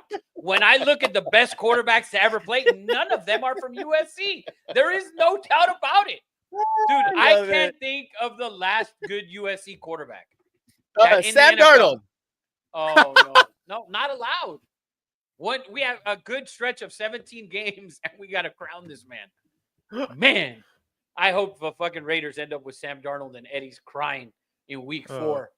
Fuck, Okay. we gave this guy 60 million. I'll tell you what. And let me transition into this. That segment's done, right? Okay. Yeah. But let me ask you this, Rafa, and this is a name as a head coach that I think should deserve a second chance and probably won't because of the whole Tua narrative of how he abused him as a rookie coach. But Flores, the defensive coordinator of the Minnesota Vikings, has been unbelievable, has been incredible. He is a candidate that I would 100% like in Las Vegas, Anyway. but not Anywhere. not anywhere because of this. He's a defensive guy. I don't think you should pair a defensive-minded coach with a rookie, fragile quarterback. He works with Sam Darnold perfectly. Like, I think he should get a shot, but not with the rookie quarterback. And if you bring in a veteran, I don't know who it is, but someone who's been in the NFL and there's no more kissing ass in the NFL anymore. No one's kissing your ass in the NFL because you just can't leave for an NIL deal. But why aren't people talking about him as a favorite? A favorite. He should be right up there with Ben Johnson, Rafa. If I'm the Jets, after I interview Rex Ryan this week and Ron Rivera, when the season's over, my their Rooney Rule interview should be Brian Flores, and that's the dude that should get that job. That job with the Jets, Brian Flores, who's a defensive coordinator with a team that in reality we know their defensive unit is the better unit, although they do have they have Wilson and Adams, and who knows what's going to happen to Adams. But their unit, their best unit is the defensive unit. And look at the two coaches that they're interviewing already. Rex Ryan, who's a defensive head coach, and Ron Rivera, who's a defensive-minded head coach. Brian Flores would be perfect for the New York Jets. And they'd be perfect. You keep Aaron Rodgers for one more year, or you go out and you get a quarterback that's out there, whatever. And then and you move on or maybe draft a quarterback with your pick or whatever, and you keep Aaron Rodgers, or you bring in an experienced veteran. But I think Brian Flores should interview with the Jets, and the Jets should hire Brian Flores, not Rex Ryan or Ron Rivera. Brian Flores, I think, is a phenomenal head coach. He should have never been fired in Miami. Agreed. Bottom line, Tua's a bitch. Dude, if it's even like 60% true, the Tua narrative, he came out and said, I suck. If you tell someone, and I agree with that, by the way, if you're a parent and you call your kid stupid over and over and over again since they're 2 to 18, guess what? You're going to get a stupid kid. So if that's what he was doing to Tua, and he was calling him a bad quarterback and you don't deserve to be here, I just don't know how true it is. What is the percent of exaggeration? But then that's why I don't, but Brian Flores should 100%. I like that. I like that, Rafa. I like that a lot. But here's what the Jets are going to do. They're going to hire Rex Ryan because he's been lobbying. He was a Jets fan as a kid. He has been lobbying for this. Well, he already job. coached the Jets. So yeah, he was already the coach. By the way, Michael Brown, what Eddie meant was, obviously we know that Flores is a defensive coordinator. Yeah. What Eddie meant was that Sam Darnold's years of experience at the quarterback position and is a perfect fit for a head coach like Brian Flores is what Eddie meant, Michael Brown. God, I didn't think a man with your Thank brain you, Rafa. size. Thank you for explaining Jesus to Christ, who- Michael Brown. yeah, Fucking A. Sam Darnold Right. has been to the show. He's been to the Jets and to Carolina. He's been to San Francisco. Sam Darnold has seen it all. He's seen it. He knows a thing or two because he's seen a thing or two. By the way, good phrase, Eddie Money. That's a good one. Very good commercial. By the way, Zero Cool said, Eddie, if it was possible, do you want Urban Meyer? Now, Urban Meyer, not to the Raiders. I assume the Trojans. Oh, No, I thought he was talking Raiders. If you're talking Raiders, no. If you're talking No. Trojans, 100% yes. But we'll get to Yeah. college later. Zach said MB really into NFL this year. Never seen him talk Well, so the much thing is- NFL before. The thing is, usually when you're getting your ball sack kicked in every week, Zach, you stop watching the NFL, as Michael Brown has done for all these years. But now his team He's tuned in a little more. yeah. All of a tuned in a little more. sudden, yes. Zero Cool says, yeah, Raiders. Urban Meyer, I don't think is an NFL No. head coach. No, He's a college dude. We got to. he is a dictator disciplinarian. Like Nick Saban. and yeah, he gives himself. He admitted like he's giving himself heart attacks. All right, going into the breakdown, it's really only two main games of the week to talk about. We have on Saturday, Bengals going into Pittsburgh to play the Steelers. Bengals are actually favored by 3 with an over-under of 48.5. Bengals looking to keep their hopes alive for the playoffs with other things also needing to happen. Just time out real quick. I'm gonna give yourself to another chance to say what team. Bengals. No, what's the other? Bengals. What's the other team? The Say Pittsburgh what, Steelers. the what? Pittsburgh Steelers? Pitts. I Okay. heard it, Eddie. It had like Okay. a little bit of lisp. I thought you were from Spain. No, Oh. I thought you were El Salvadorian. Are we gonna have some That- pizza? That big Oh. Steelers. Are we gonna have some? I thought you He said the did Pittsburgh Steelers. He did. Who's ordering that pizza? Who wants Oh, some man. pizza? So Eddie Money, real quick, since we're correcting the producer, Sorry, I'm going to everyone. correct you on this as well. There's 3 relevant games this weekend, and it's this game, Steelers and the Bengals at the Steelers is the one, and then we have Broncos and the Chiefs, and the other game, the Lions and the Vikings. But anyway, Oh, yeah, but the Broncos are favored by 9. it doesn't matter. It's still That very doesn't matter. important. It's still very important because they have to win and in. So, but it all starts with the Bengals going into Pittsburgh. The Bengals are favored by 3 because I think Pittsburgh's not going to play. And Tomlin said, we don't want to have a losing taste in our mouth going into the playoffs. I think it's bullshit. Justin Fields is probably going to play a half, and then whoever else is going to play the second half. Probably not going to see TJ Watt or Hayward or none of the guys on defense. Bengals, I think, win this game and make Sunday a lot more. Is the Broncos Chiefs game on Sunday? Yes. Yeah, so Bengals will probably win this game and make it a lot more interesting. A lot of people, by the way, tossing out Joe Burrow for MVP. He's been phenomenal, but the other 2 guys, the teams are in the playoffs. And I mean, it's tough to go against Josh Allen this year, in my opinion. Yeah. But we'll get to that. Oh, yeah. Okay. Was Zero Cool? We're going to get into college after. We're going to get College is in right after. after this. So we'll speak of all the glazing that was going on there. Yes. You'll get on Colorado's Saturday. biggest fan Yes. for that segment, too. Yes. Eddie? For sure. I like the Uh, Bengals. What was the question? I'm sorry. Bengals or Steelers, basically. Oh yeah, Bengals. I mean, T. Higgins, bro. Dude, I fucking love that dude. T. my God. Higgins. That's the best 1-2 punch combo. I'm so bummed that they're with a fucking just a garbage organization that is the Bengals. And I say that with experience. I have a friend of a friend that played with them, and they are notoriously the cheapest team in the NFL. Make you pay for sodas, like make you pay for laundry, just horrific. I mean, they didn't have an indoor facility. They were playing in high school facilities in Ohio. And it sucks that they're in that organization because both of those guys and Joe Burrow deserve better. So Bengals. Bengals as well. And then this is the biggest game of the week. Vikings against the Lions. Lions are at home, favored by 3 currently. basing off what happens tonight. They Over make under that on 52 Sunday and a night? half. They make that on Sunday night. It hasn't been officially flexed yet. All games are like Okay. Yeah, so I like the Lions. I like the Lions on Sunday night at home. I think it's gonna be Sunday night. I like the It Lions. should be.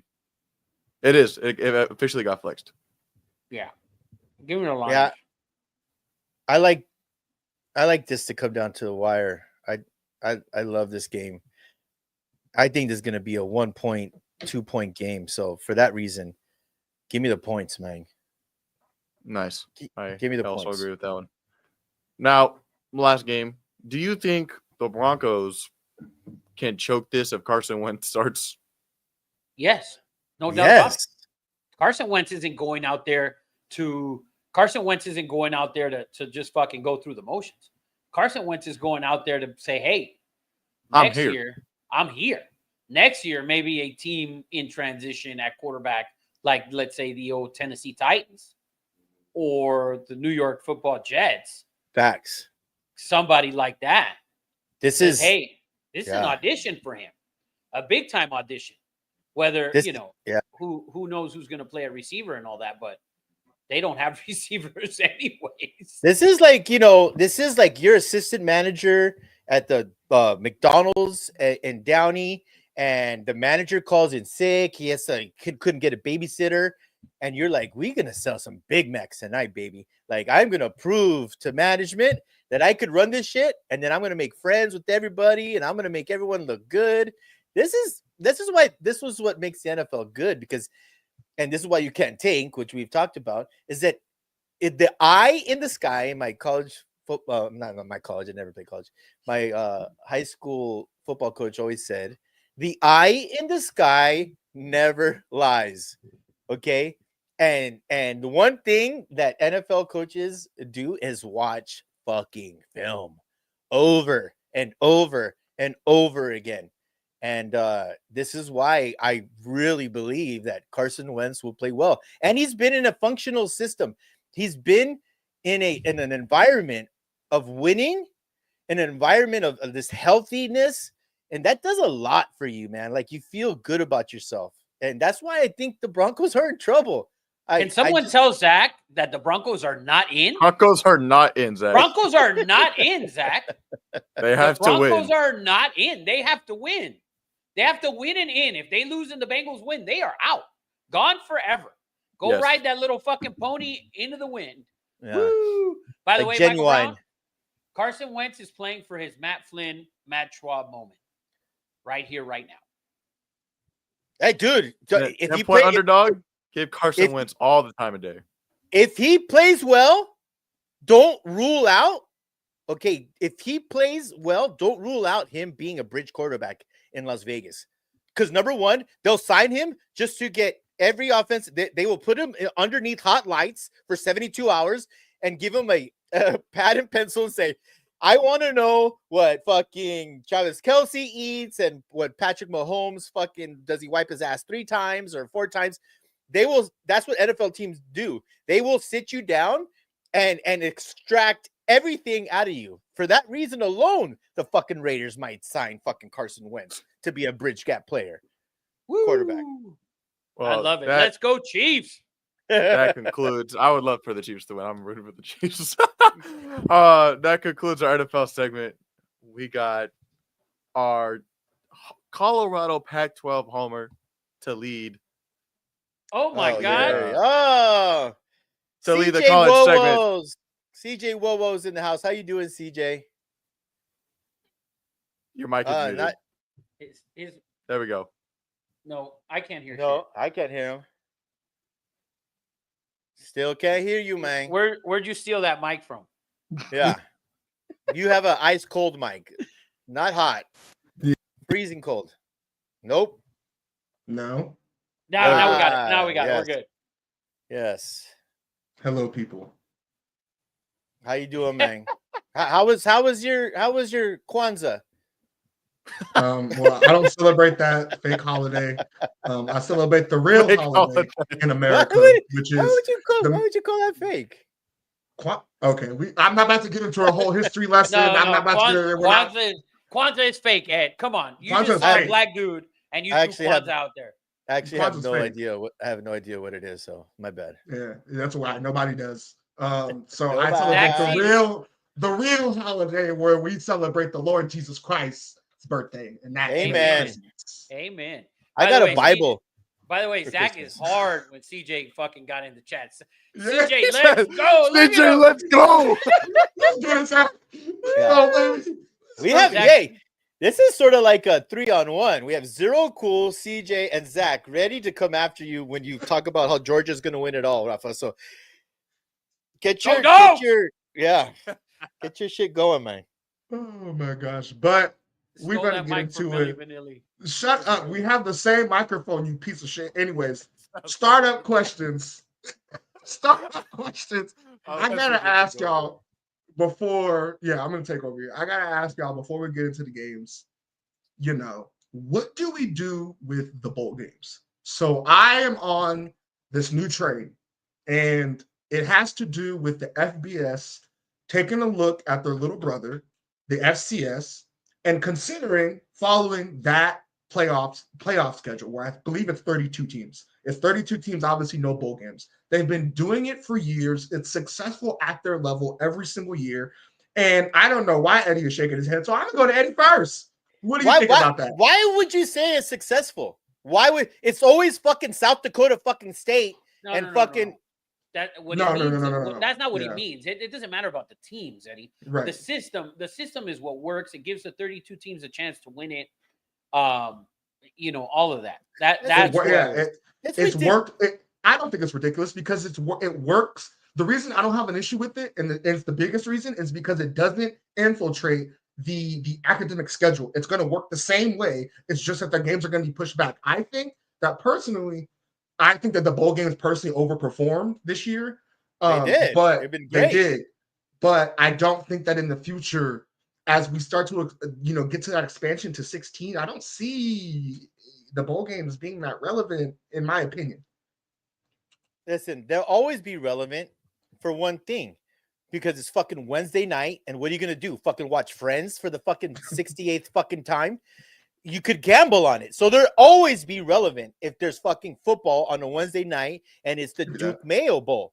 That'll always be a fucking thing, guys. We just got 12. Can we fucking just hit the fucking brakes for a fucking second? There's not 16 teams that could win the national fucking championship. Eddie, there's that's- not 32 teams. It's not about that. That's not about That's not the that, point. Eddie. The thing about it is to make the games actually mean something for those 32 teams. And I was looking, actually driving over here, I was looking at something. I went to it's been consistent for the last, I don't know, 10 years or so. Where when you look at the bowl records of the conferences and you go by the conferences, guess who's 6-1? Guess what conference is 6-1? 6-1. No, not at The all. MAC or the fucking conference USA or somebody? The American conference is 6-1 in the bowl games. Why? Because the other schools, the SEC, the Big Ten, the ACC, by the way, is 1-9. But those other conferences, like, they don't care enough about this bowl game to even make it a good game. That's the problem with the bowl games. That for the most part, they're low scoring, they're not competitive. Yeah, you get an occasional good game, but for the most part, they're not, because they're meaningless for all these programs. Do you think Arkansas needs an extra $500,000? No. Does South Carolina need an extra money? No, they don't need it. And the bowl games are for the sponsors and for the schools to get some sort of exposure. But at the end of the day, we're not getting the best players from probably 97% of the teams playing in the bowl games, at least not from the Big Ten, the SEC, and the ACC. We're not getting the big names. We're just not. And the games aren't good. And I understand what CJ means by, listen, it's just a plain and simple format that Division I should have done years ago. Yes. But there's so much money involved in getting those other schools that money and the sponsorship of the bowl. Snoop Dogg had a bowl, by the way. Yep. Miami of Ohio. No, not this year. It's the Snoop Dogg Bowl. I don't think there was because it's always been the Arizona Bowl was the Barstool Bowl. Oh, you're This year correct. was the You're Snoop correct. Dogg Bowl, You're correct. which was Miami of Ohio against Colorado State, by the way. The game Right. was not good at all. I watched it. Okay, I watched the whole fucking thing. This is a sick individual I am. But I watched the whole fucking thing. Blaine Gabbard's brother, I think, was the quarterbacker. But that's for you, Rafa. And I'm speaking. These bowl games are for people like me. Yes. 100%. Listen, they're for the fucking student athletes. And I'm going to tell you right now, my best friend was in the fucking Sun Bowl. And you know what he got? He got a fucking camera. He got a fucking ring, the swag bag. You get treated like you're in the NFL for a fucking week. So it's for the fucking kids. I'm So telling why you, not? it was. So it wait, was- hold on. So why not? Now, okay, why you're not not going to say get that. Rafa? You're not going to Can I get take that in this, the Rafa? playoff system. Can I take this? Go ahead. Can I Go take ahead. this? Okay. Go ahead, because you're going to say So what I'm okay, yeah, my older brother played at Oregon State. He played versus Texas at the Alamo Bowl. He got an iPad Mini. He got a PS4. He got a PS3. Yes. He got all types of shit. Right.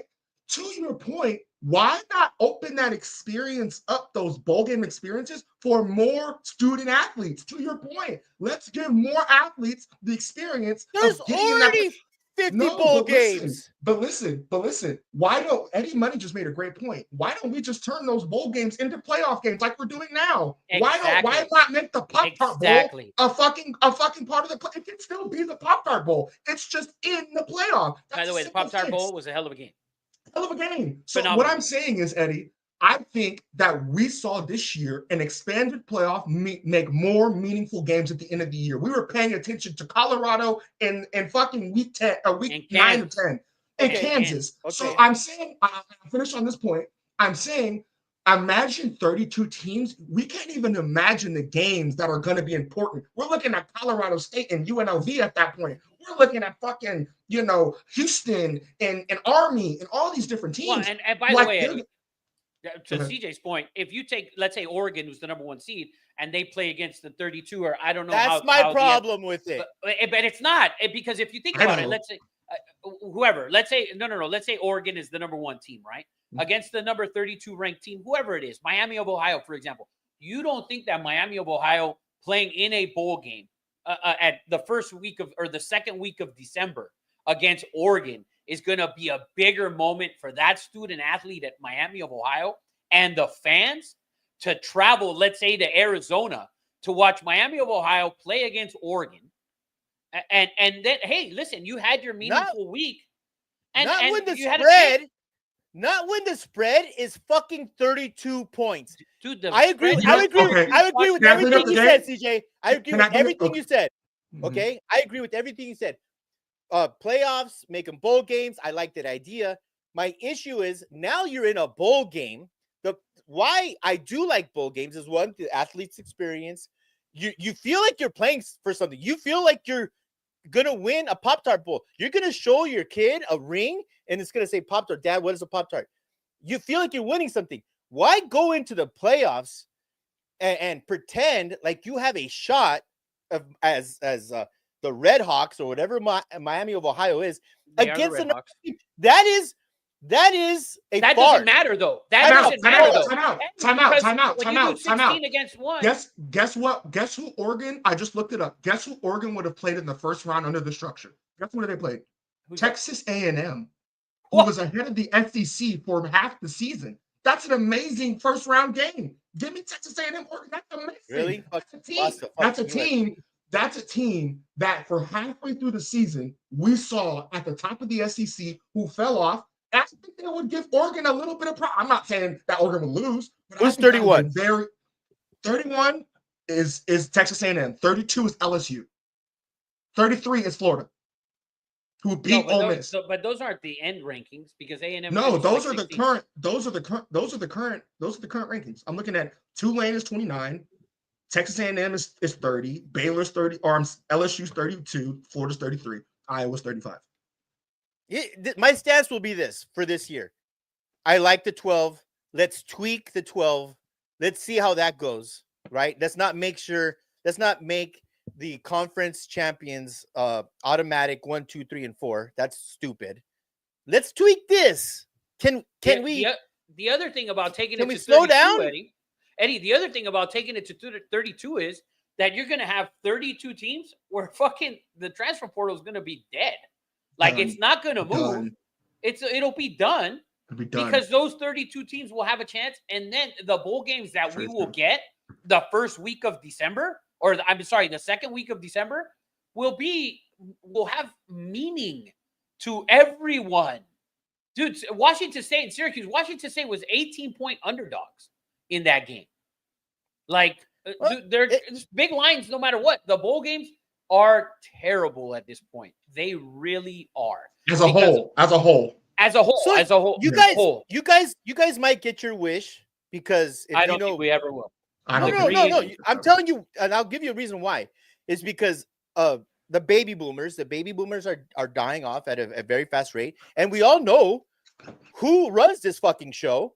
It's a bunch of 82-year-old to 87-year-old commissioners of the Cotton Bowl, commissioners who they have a group of good old boys. They have a shit ton of money, and this is why this hasn't happened, because these guys make $300,000 a year, retired, and what do you do for a job? Oh, I run the fucking Cotton Bowl. I run the Peach Bowl. That's not a fucking job. You don't deserve $300,000 to put on a fucking game. So you might get your wish because these guys are dying off. I just think the bowl games harsh, are bad. Maybe.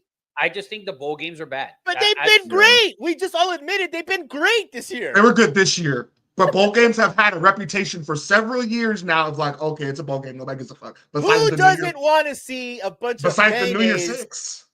Who doesn't want to see a bunch of mayonnaise poured on the losing coach or the winning coach? Yeah, I'm there with you. I don't want to see that either.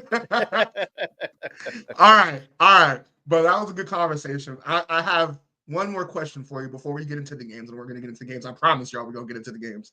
But y'all talked about it earlier, and we don't have to, get into it again.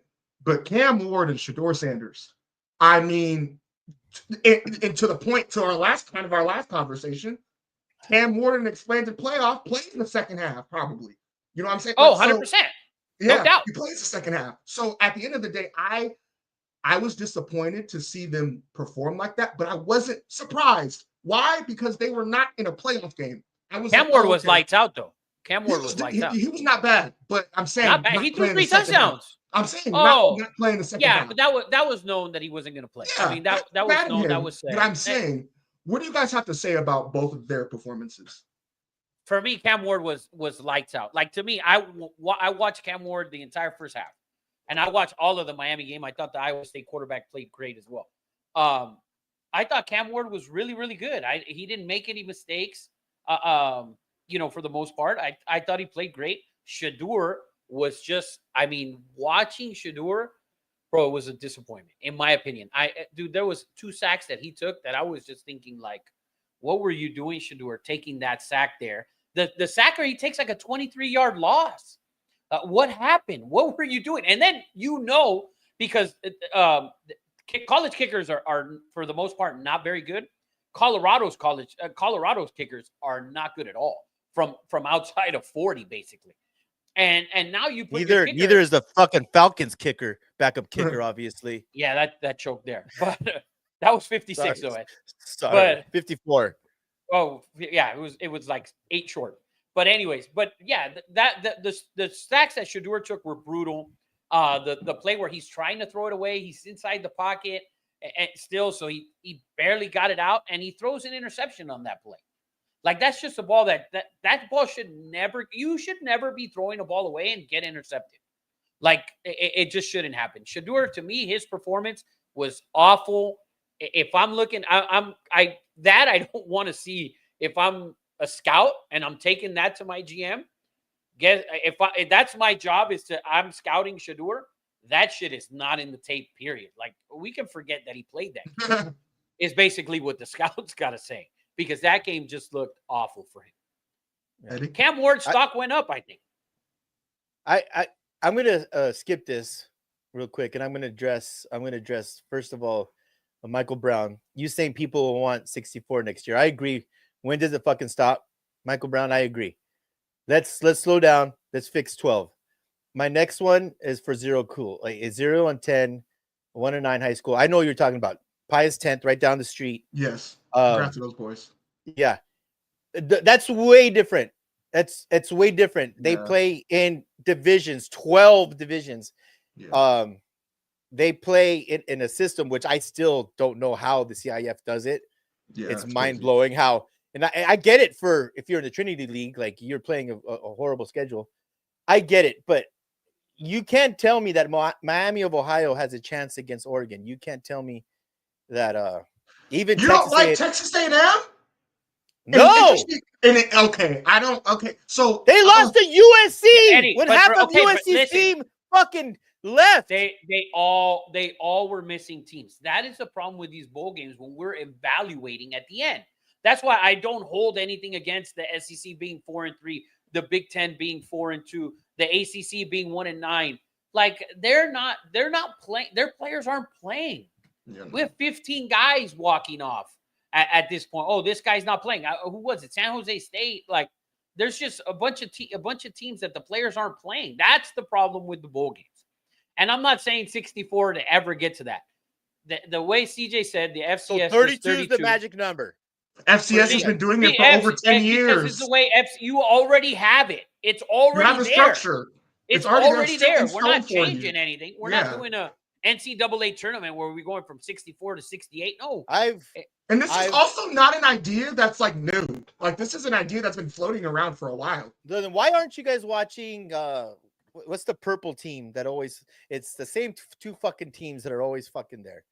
You're never watching the what are you talking about? I'm watching it. I'm watching North Dakota Union, State Mount versus Union, South Dakota and- State. yeah. Never. But it All doesn't right. matter. That's not what we're saying, Eddie. That's not what we're saying. We're saying take the 32 best Division I teams. You take And the this- structure that has been set That's for it. you It's for just a over 10 structure. years. That's The it. structure. I'll talk about Cam Ward real quick. Shador, everyone knows how I feel about Shador. Cam Ward, if you can get a quarterback to shake him in the fucking face mask and say, stop fucking trying to make fucking plays, throwing across the fucking field, and because he does it once, twice a Yes. fucking game, but his arm talent is just mind-blowing.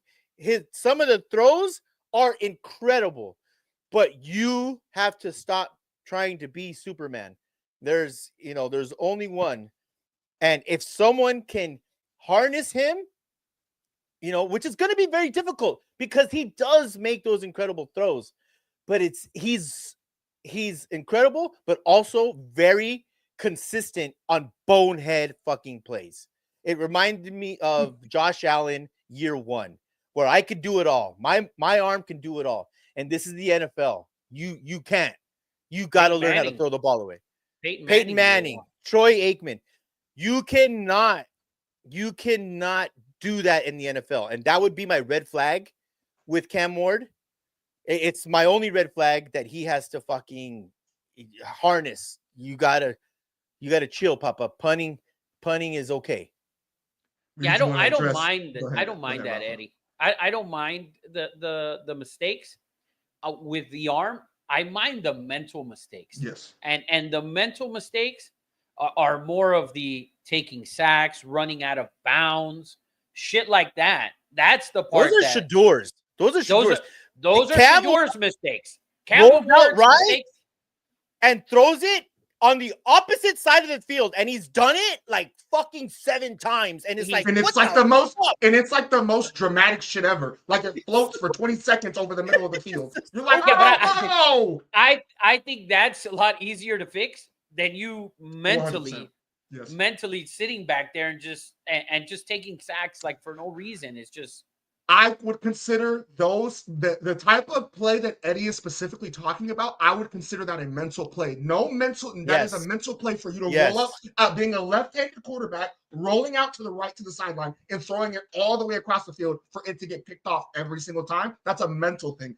I think I can do something that I cannot do.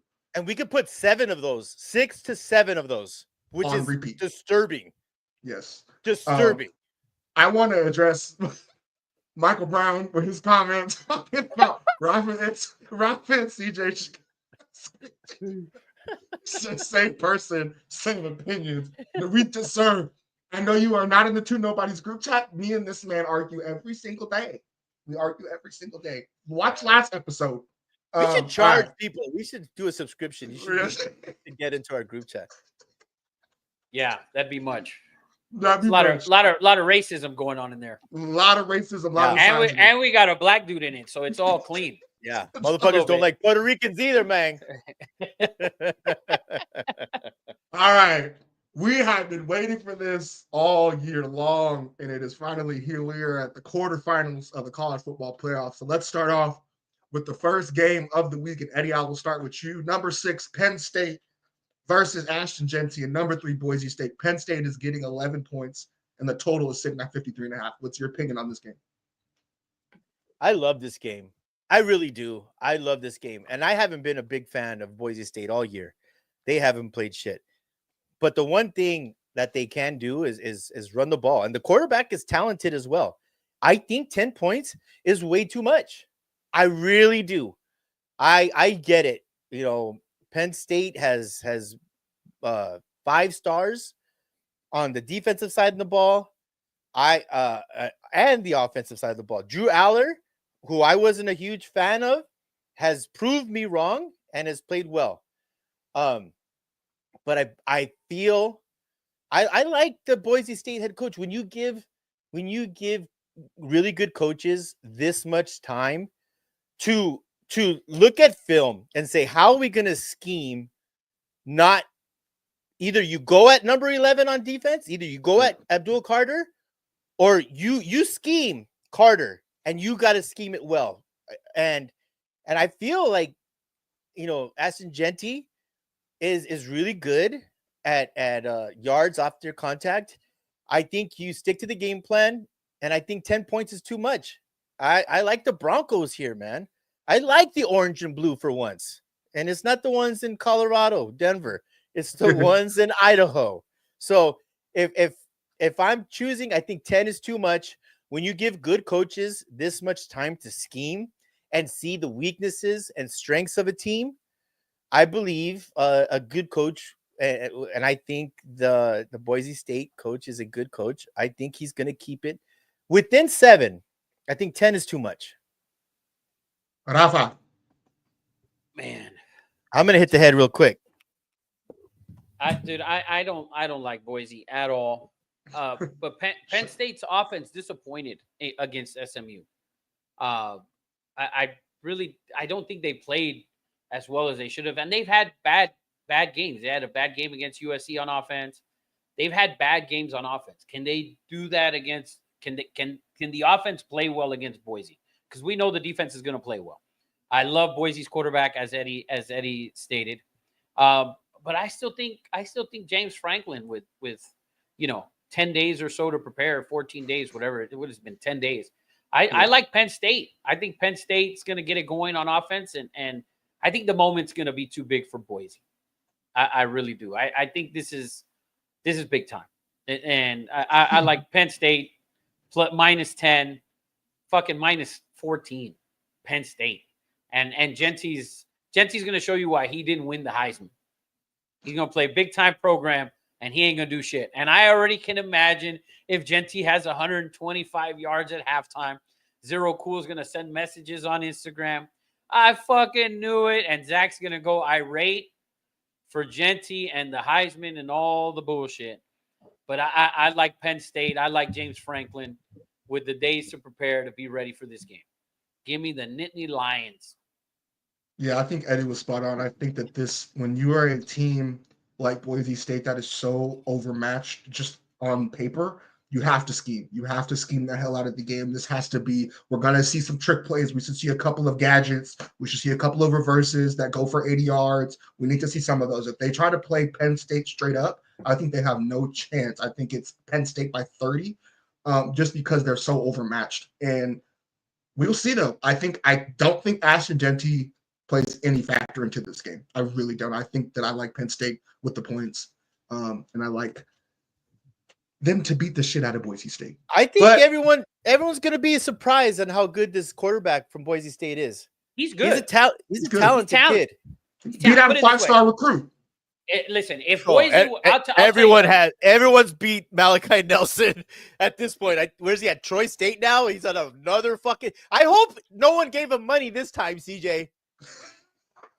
Motherfucker is gonna be a millionaire and hasn't started one fucking game in fucking college football. that's Talk how it about a works, hype man. machine. My God, who's that Yeah. guy's agent? Let's go Nittany Lions, baby. All right, moving on to the next game. Rafa, I'll start with you on this one. Texas, number 5 Texas versus number 4 ASU. I'm hyped about this game. Vegas is giving Texas 13 points. Dude, With it the was total sitting at 51.5. What are your thoughts? they were minus 14. Now it's down to 13. Scatterbo came out right and said that that he's big time. Basically, is what he said. He came out. That's out today.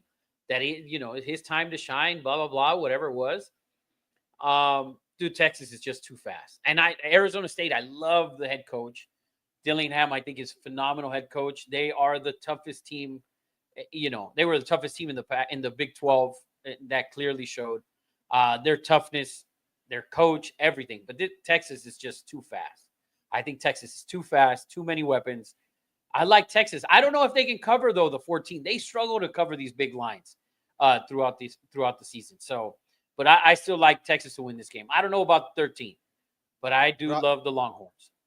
Rafa, saying that Arizona State is the toughest team in the Big 12. It's like saying that Will Smith was the toughest guy at Bel Air Academy. If you put Arizona State in the ACC, they're the toughest team in that fucking conference too. Arizona State was a super tough team.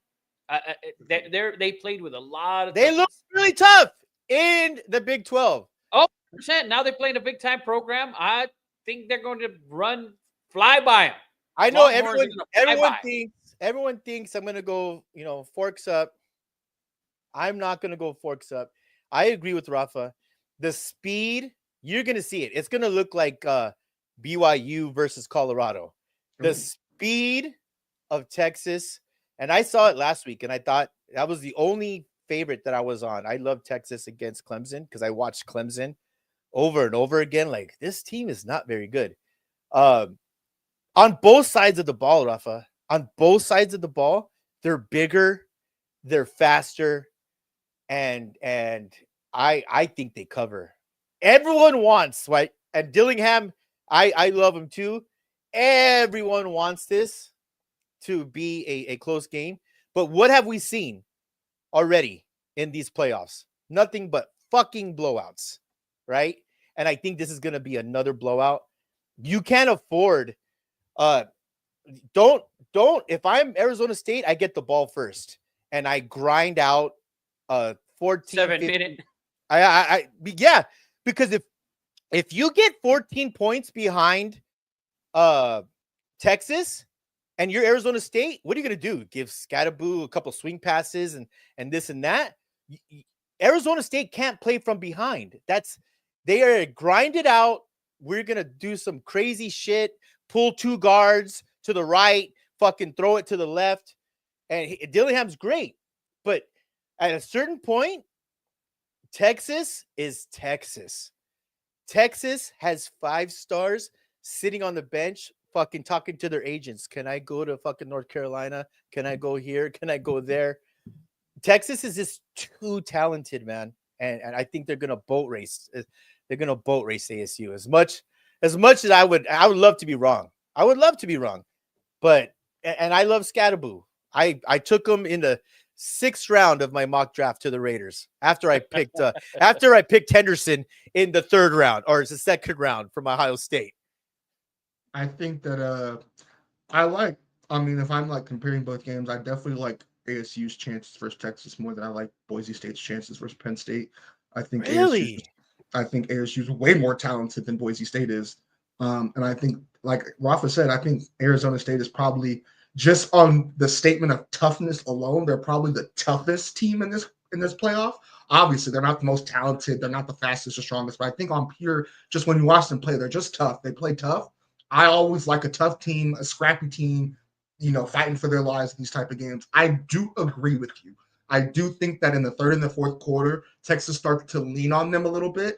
and starts to just, run the ball. And it's just going to be kind of a grinded out. I think Texas kind of punches him in the mouth in the second half with their size and their speed. And I think that's when it kind of separates. But I think the first half is pretty close in this one. It better not be SMU. It better not be SMU Clemson. If you have one mistake, ASU will not or cannot afford one stupid play in the first half. Because if you go down at 14, you're not coming back. You're not coming back. So everything has to go 100% right for ASU to stay in this game. Because you cannot pull an SMU. And SMU has a quarterback that could fucking make plays and do a Jaden Daniels type shit. That's not who this ASU quarterback is. Yeah.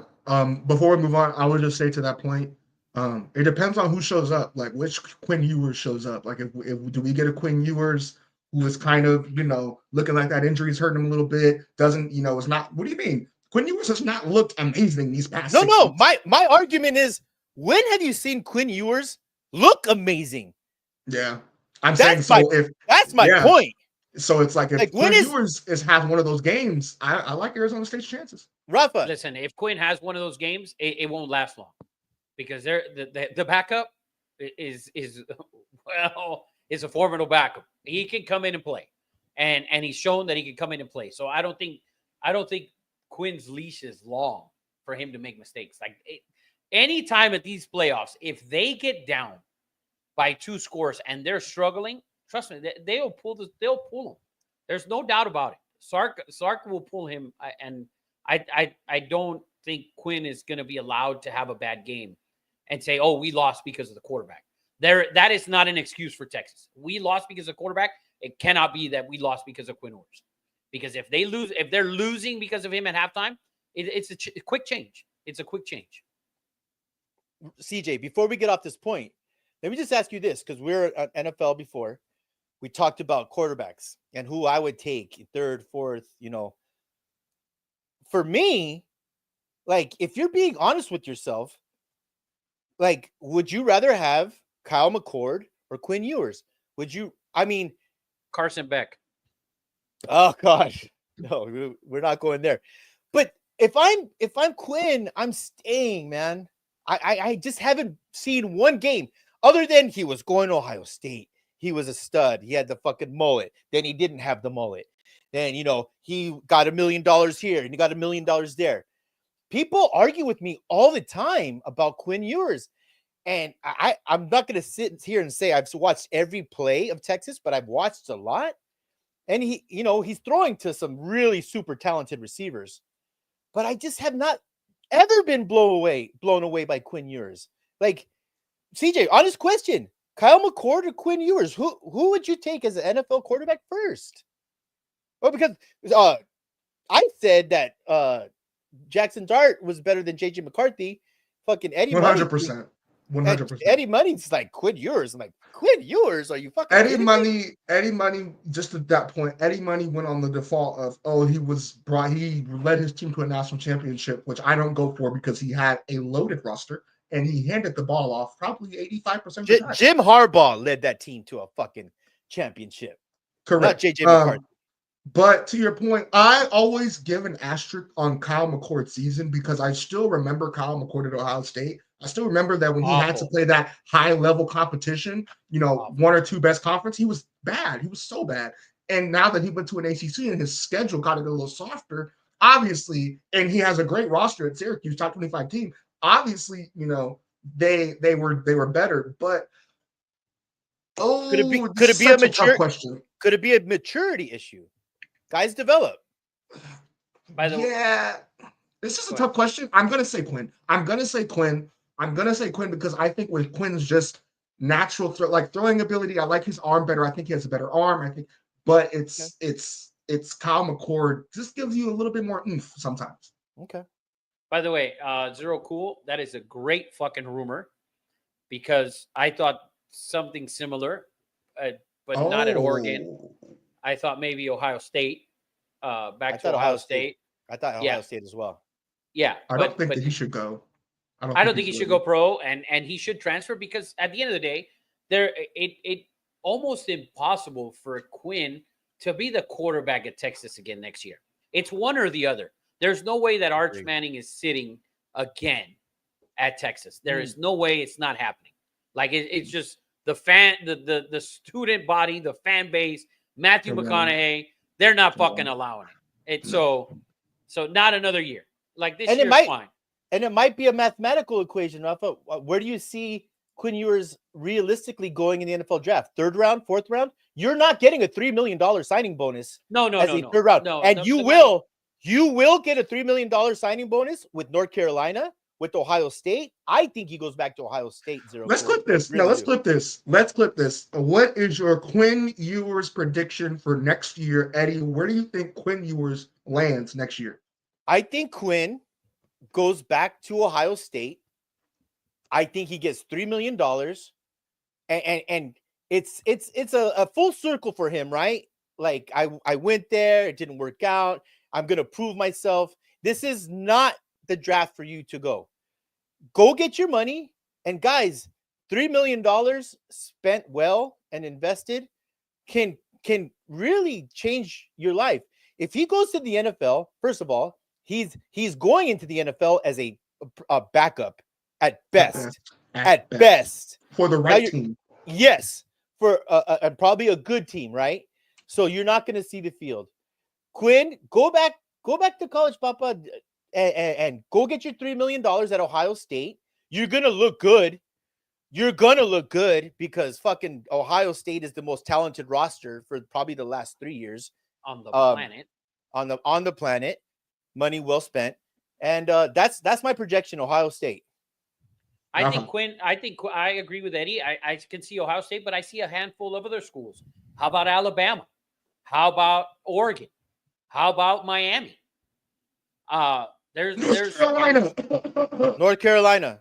North Carolina has Brad Johnson's son coming back. But there's plenty of schools that will give you that money that you're probably not going to get in the NFL. And like Eddie said, you're probably going to be a backup anyways. And who are you going to be a backup for? The Seahawks, maybe? Are they taking a quarterback in the third round? I mean, so, I definitely stay in college, and you're going to have to leave Texas, unfortunately, even if you win a national title, which you won't. But if you do, you're not coming back because at the end of the day, it's either you or Arch Manning for next season. And Arch, trust me, Sark knows that if you choose to keep Quinn, then Arch will go to Ole Miss or Alabama or North Carolina or Oregon, anywhere like that. So, but I do see Quinn staying in college. He should stay in college. Take that money, $2-3 million from whoever gives it to you. Take the money, baby. Make your dollars. Yes. And Johnny Cochran's method, if you are Steve Sarkisian, if you keep Quinn, you will not win. And yes, because Arch is gone. Arch will go to North Carolina. Yes. All right. But let's get into our next game. Ralph, I'll start with you on this one. Georgia versus Notre Dame. I'm just waiting for this.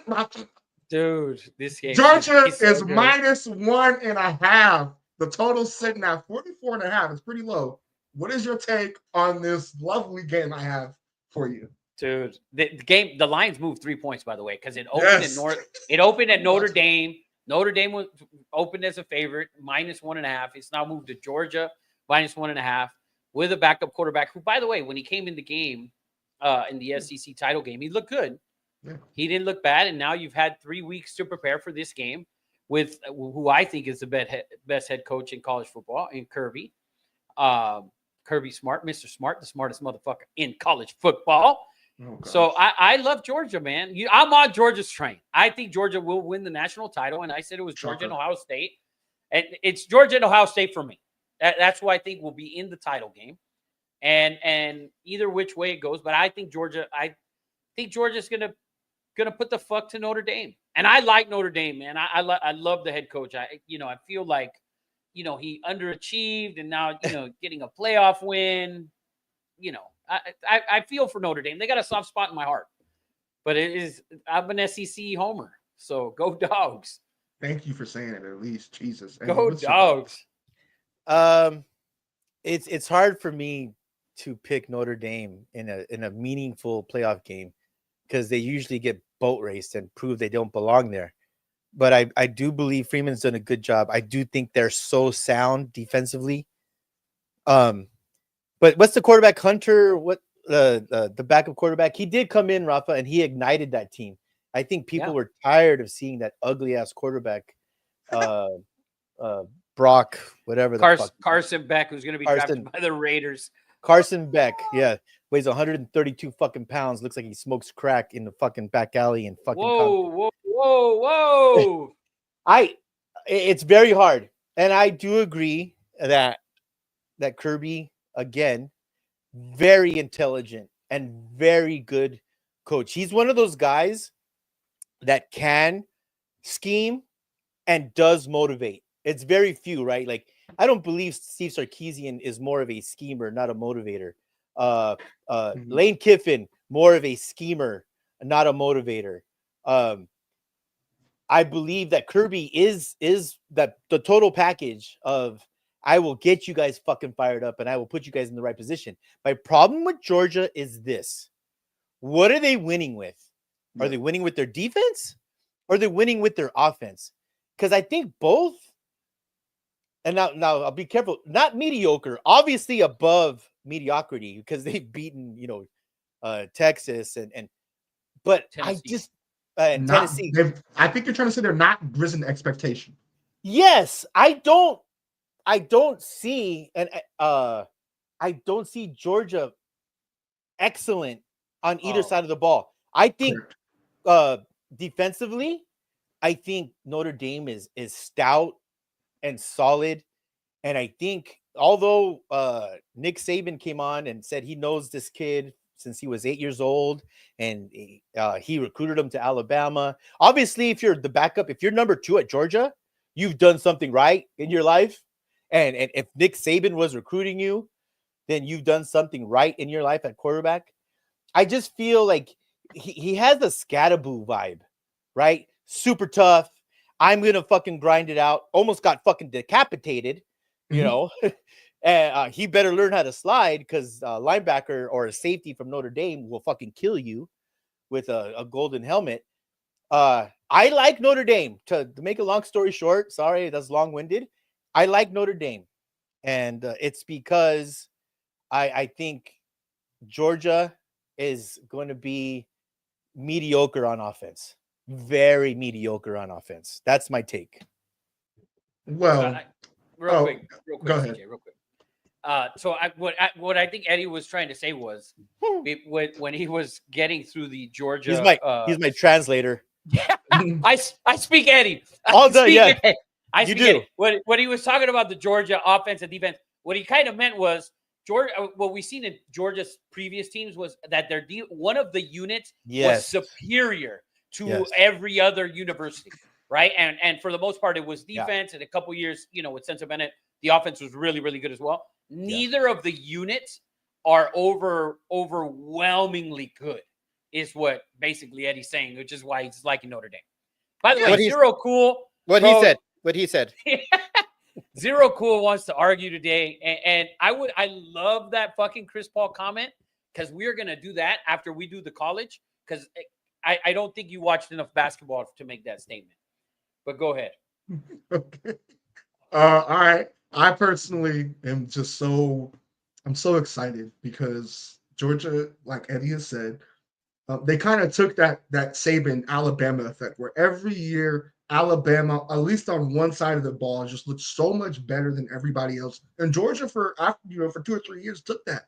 And one side of the ball was just like, oh, you can't stop them no matter what, whether it was a stout running game with stout linemen or it was a stout defense and you're not hitting anything on us defensively. It was one or the other. Yeah. But this year, and like Eddie's been saying it, I don't remember the last time Georgia has not had a dominant running back or a dominant offensive line. Like, shout out to our guys in Georgia, but they just don't look dominant. And so for that reason, I'm still taking Georgia. Notre Dame. It's Notre Dame. It's Notre Dame. It's Notre Dame. It's Notre Dame. Notre Dame is going to have to prove themselves to us. There's no more we have faith in Notre Dame. Notre Dame has to prove themselves because every year they just suck. They just suck when it matters most. But we'll move on to the national championship game. Facts. Right here in our backyard. Me and I think Eddie Money will be attending this game. We will be there at the Rose Bowl. But Eddie, I'll start with you. Number 8, Ohio State versus the Ducks of Oregon. What is your take on this game? What do you think happens? Well, here's what I hope happens, right? Because I've had from day one before the season started, I said that Oregon was the best team. They will have the most first round picks and this and that. I love Dan Lanning. And I will say this, coming off of that Michigan loss, the fucking Raiders, the fucking Jaguars, I don't care who the fuck, maybe the Bengals were not beating Ohio State after losing to the big blue fucking Michigan Wolverines. Those guys were on fire. I'm hoping that some of that has worn off.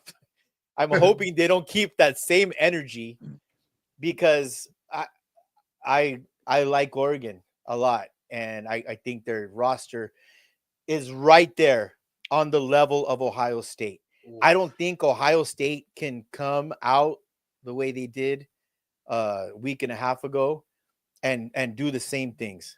But I'll tell you this, the best player on either side of the sideline is number 4, Abuka, the receiver from Ohio State. I'm taking a hard look at him being in the top 5. In going in the draft. He's the one dude I'm worried about. What Ohio State's Achilles heel is and has been all year is that offensive line. Mm-hmm. And I feel like Oregon can scheme. Dan Lanning is a defensive guy. I feel you give Dan Lanning enough time, he is going to put pressure on Riley. Not Riley. The quarterback from Ohio State. Is it Riley? Rogers. Well, yeah, Riley's the one of the motherfuckers. Riley's the quarterback for Notre Dame. I feel like our Uiagalelei connection. I think number 10 has a big game. I think he has 3. I think he has 3 sacks. I think this is the national championship, like you said, CJ. I'm gonna stick with my pick from day one. I'm gonna take the Ducks, and I'm not confident about it either, Rafa. Well, so the best player on the field is no doubt about Jeremiah Smith, number 4 for Ohio State, the freshman. He is by far and away the best player on the field. The only problem that Ohio State's had all year long has been the offensive play calling. Yep. It's been the play calling. It's been the decision-making on 4th down, 4th and goal from the 4. Take the point. 4th and 5 from the 35, and we turn over on downs. That has been the problem for Ohio State. When they lost to Oregon, I thought the next time that they played Oregon was going to be in the Big Ten title game. Obviously, they lost to Michigan. They didn't. And I thought Ohio State would win that game. I think Ohio State wins this game. I think they're superior to Oregon. And for you guys sitting here saying, oh, it's the championship game, the national title game, listen. Every year, every team this season has had bad spells. Okay, Oregon just has bad spells against teams that were really, really bad, and they still managed to win those games. The game against Idaho, the game against Boise State, the game against Wisconsin. Those 3 games against 3 teams that weren't even in the top 30. So for you guys to sit here and say, oh, this is the national title game. Oh, the exception of Boise State. And we realistically know that after they get their ass whooped tomorrow by 20, that they didn't fucking belong. So, but at the end of the day, this is not the national title game because this is a quarterfinal game. Oh, right? My goodness. Oh, this my fucking God. You're about to piss me off. You're about to piss me off. You're about to piss me off. Here we go, Zach. You're about to piss me the fuck off. You can state it as that. Ohio State is, I think, better at every position except at quarterback. At every position. I don't think their defensive end, DJ's little brother, his cousin, his nephew, whatever, he ain't going to do shit. All right? He's not going to do anything. Henderson's I going to love run this. all over their ass. Clip And- this shit. and Ohio State by double digits in this game. Give me the Buckeyes with the best roster in college football and the best freshman on the planet in Jeremiah Smith. Who's guarding Jeremiah Smith? Who's going to guard him? I think what they Who's blocking Mateo? everyone, Oh, you just said the Everyone, just- fucking team. everyone. Listen, I'm so pumped for this game. I wish I could watch it with you and Eddie Money so I could just talk shit when Ohio State drops their nuts on them. So I'm putting a lot you on done? the line here. Let me But, know when you're done. But just so you know, it doesn't matter. Whoever wins this game is losing anyways. No. It doesn't. The winner of this game and win the national title. So just Are you done? throwing that Okay, out there. so- Just throwing that so- out there. The reason why we're saying that it's the national championship is because we like to address something called reality. And the reality of the situation is that the two best rosters, like you love so fucking much to say, the two best rosters who, when they played the first time, differentiated by 1 point, not by 20, like we saw Texas and Georgia, not the ass beating, we saw that. No, the two best teams in the country by rosters and by games played on the field, because the other one's undefeated, if you didn't know. Yeah, no. I know. Those are reality. Those are the two best teams that we have seen all year long. I don't know why it's so hard for you to acknowledge that. Well, they're not the two best teams that we've seen all year long because Ohio State lost to Michigan, a team with 6 wins or maybe 7 at home the last week of the season in a game they needed to A win. rivalry! A rivalry! But a game they needed to win at home to get in to the Big Ten title game. So how can we consider that one of the two best teams when you lost your last regular season game at home to get into the Big Ten title game and potentially have a chance at the number 1 seed? And they lost. So we cannot say they're the second best team. And listen, this year, as good as Oregon has looked, they've also looked bad. They've still won, but like I said, the 3 teams that they looked really bad against, they barely beat. Those 3 teams, with the exception of Boise, which we will know tomorrow night how bad they really are, were god-awful. God-awful. Wisconsin, god-awful. Idaho, disgusting. And that's who we're crowning as the best team. Fine. They're the best team. They're not the best team we've seen in years past. This is not Michigan's last year. They were not better than Michigan last year. They weren't better than Georgia 2 years ago. They weren't better than Bama 3 years ago. So they're the number 1 undefeated, whatever. But that's just my opinion. The winner of this game is not winning the national title. I'm letting you guys know that right now. So they can make their own fake trophy like Central Florida did some years back when they went undefeated and had their own little parade. They can do that. Or Auburn when they didn't get to play against USC the year that they had, 4 first-round picks, and Auburn didn't get to play them because of the BCS. So that you guys want to make a national title for that shit? Go ahead. Make it in Pasadena. But Here's why I like Oregon. If you go from unit to unit, if I go coach, I'm taking Dan Lanning over fucking Ryan Day. And you can't fucking argue with that. If I go quarterback, I'm taking Dylan Gabriel. The only 2 fucking units that I might like better are the defensive line of Ohio State as a whole and the defensive backfield. And the wide receivers? Oh, Wash. Wash. Like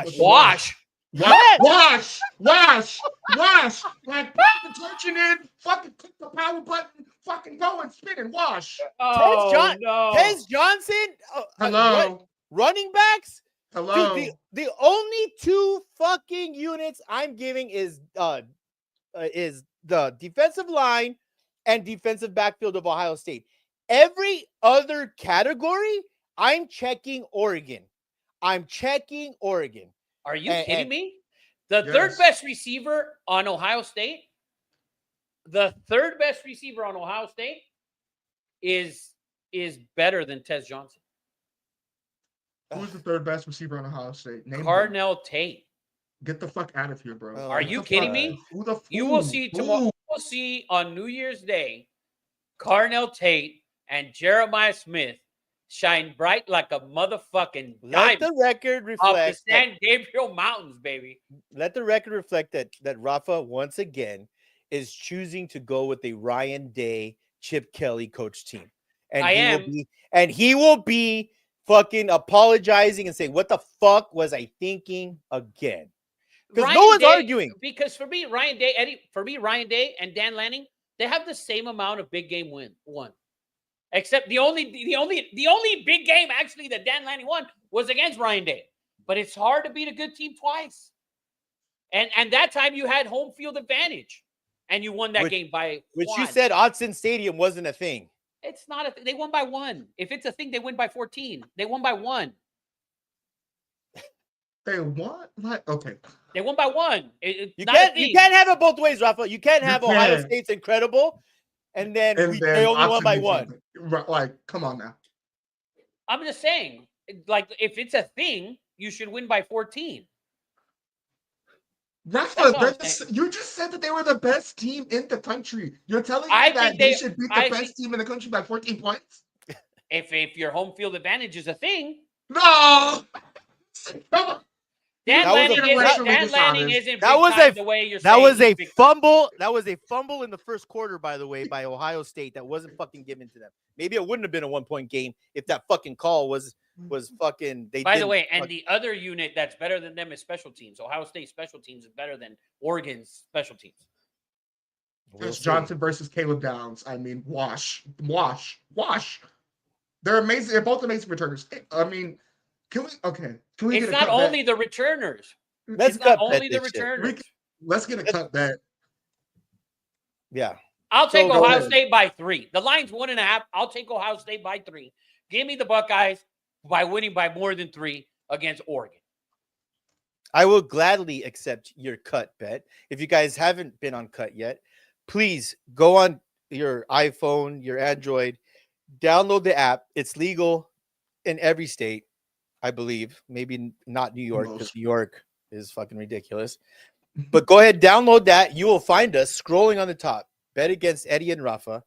I am taking the Ducks, not the Imperial youth team, but the team to the Northwest, which, by the way, will be an unstoppable force for the next 5 to 6 years until Alabama fucking sells, whatever to get Dan Lanning to go back, or Georgia, because look at Eddie being an SEC homer.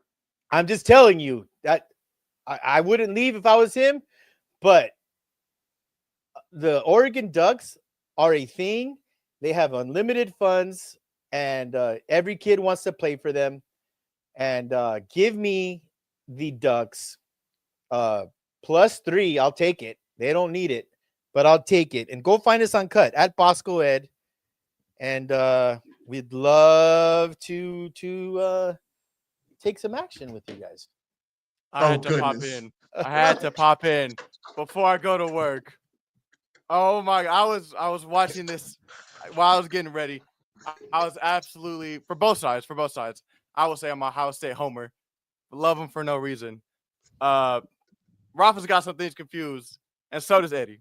First off, Ohio State mops the floor at receiver. Oh my gosh! How do you guys not? Not even close. It's not even mops close. the floor. Fucking wash. That shit is mopped. Oh my god. Yeah. Also, Rafa Mateo, don't act like he a nobody. He is absolutely nice. You discrediting Ohio State offensive line, and then Mateo going to be on block. Come on now. He is nice. What? He's nice. He's nice. He's better than the older brother. Love you, DJ, but sorry.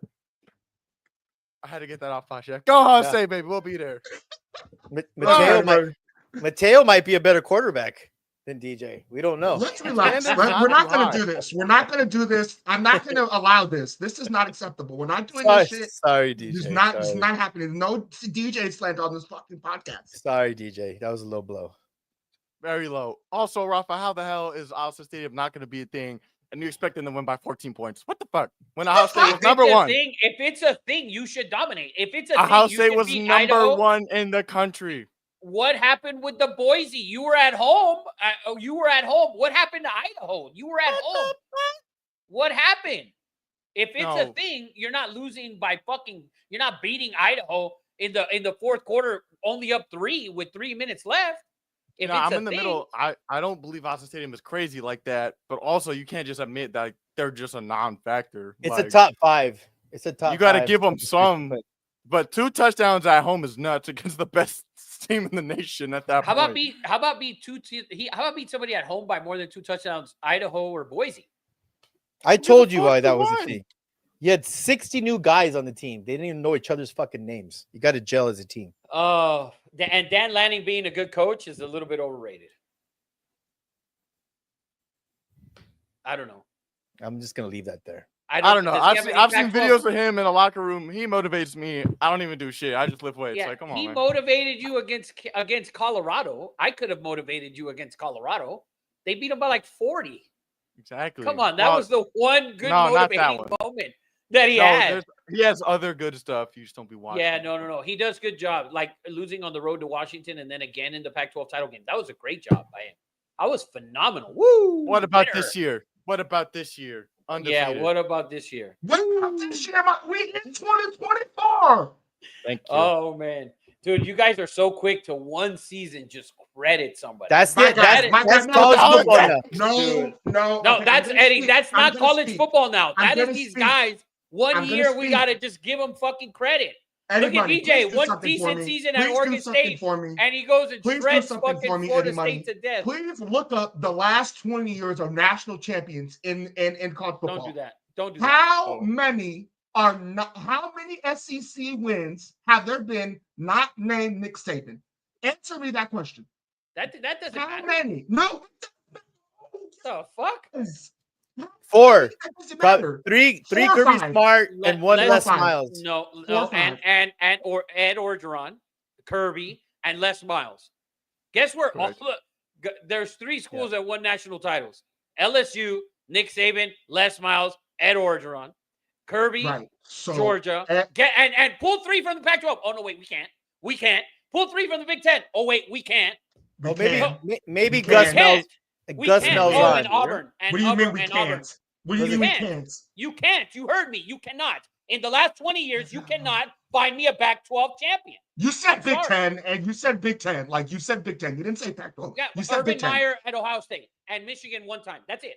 So it's 2 teams out of the Big Ten that won national title: Clemson, Florida State, Auburn, SEC.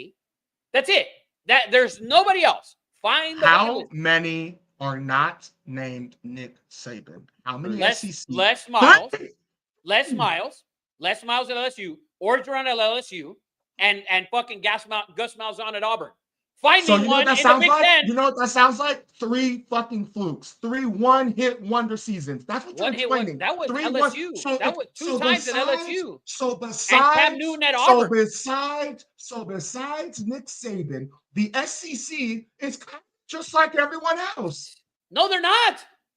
No, they're not. I named you 3 coaches. You cannot name me 3 out in the Big Ten. It's only 2. It's Urban Meyer and Harbaugh, and that was last year. So That's one- it. You go No, to the but SEC. it's Nick Saban. Oh, by the It's- way, if we go back it's to the last one. 20 years, guess who was in the last 20 years? Florida also won within the last 20 years with Urban Meyer at Who's Florida. also a Big Ten coach. At first at Florida. And the Just SEC saying. first.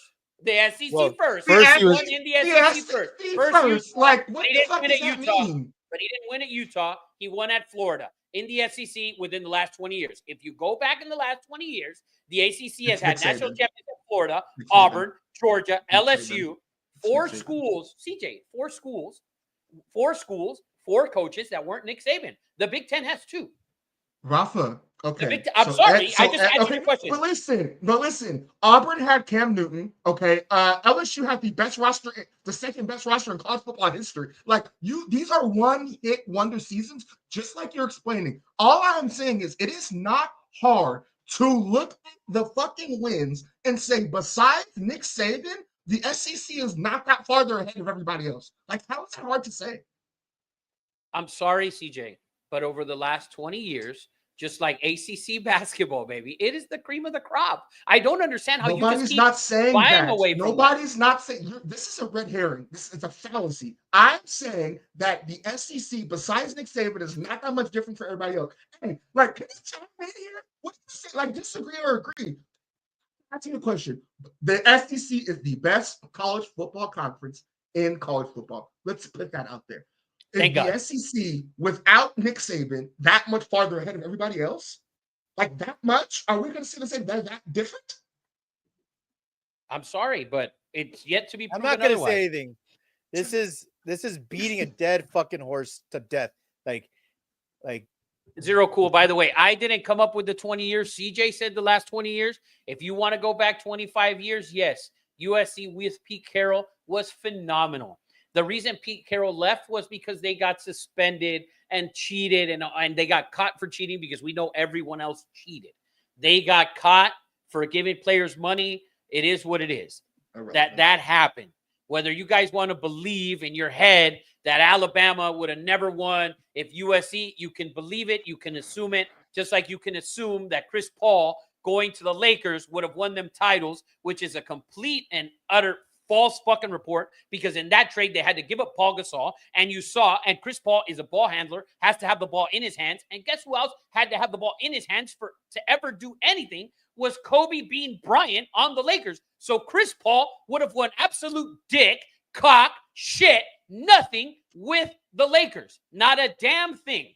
Because Kobe Bryant needs the ball in his hands. That's the thing right there. Whoop, there it is. talk about a sharp right turn. Sharp right turn. The sharpest turn. I just killed two birds with one stone. You did not kill a bird. I'm still here. USC never gave money. Lendell White is on record as walking into his apartment or dorm room or whatever the fuck, finding a bag full of money. Is Lendell White? Everyone gave money. Everyone. It was Nick Saban, Urban Meyer. Urban Meyer. They all did. Everyone gave money. Those are facts. Yeah, we're not going to deny everyone gave money. Motherfucker at Northern Illinois gave some money. Like everyone gave money. Yes. Yeah, everyone did. It's just, some guys paid the right dudes or they didn't. I mean, who knows? But at the end of the day, USC was great in their time. Nick Saban is the great of all time. It's just, it is what it is. And I know it's hard for SC fans to realize it. USC is a historical program. It's wonderful. Hopefully it rises to that again. But with Lincoln Riley, it will not. Nick Saban. And hopefully the SEC will rise to the SEC standards without Nick Saban. But obviously this year that didn't happen.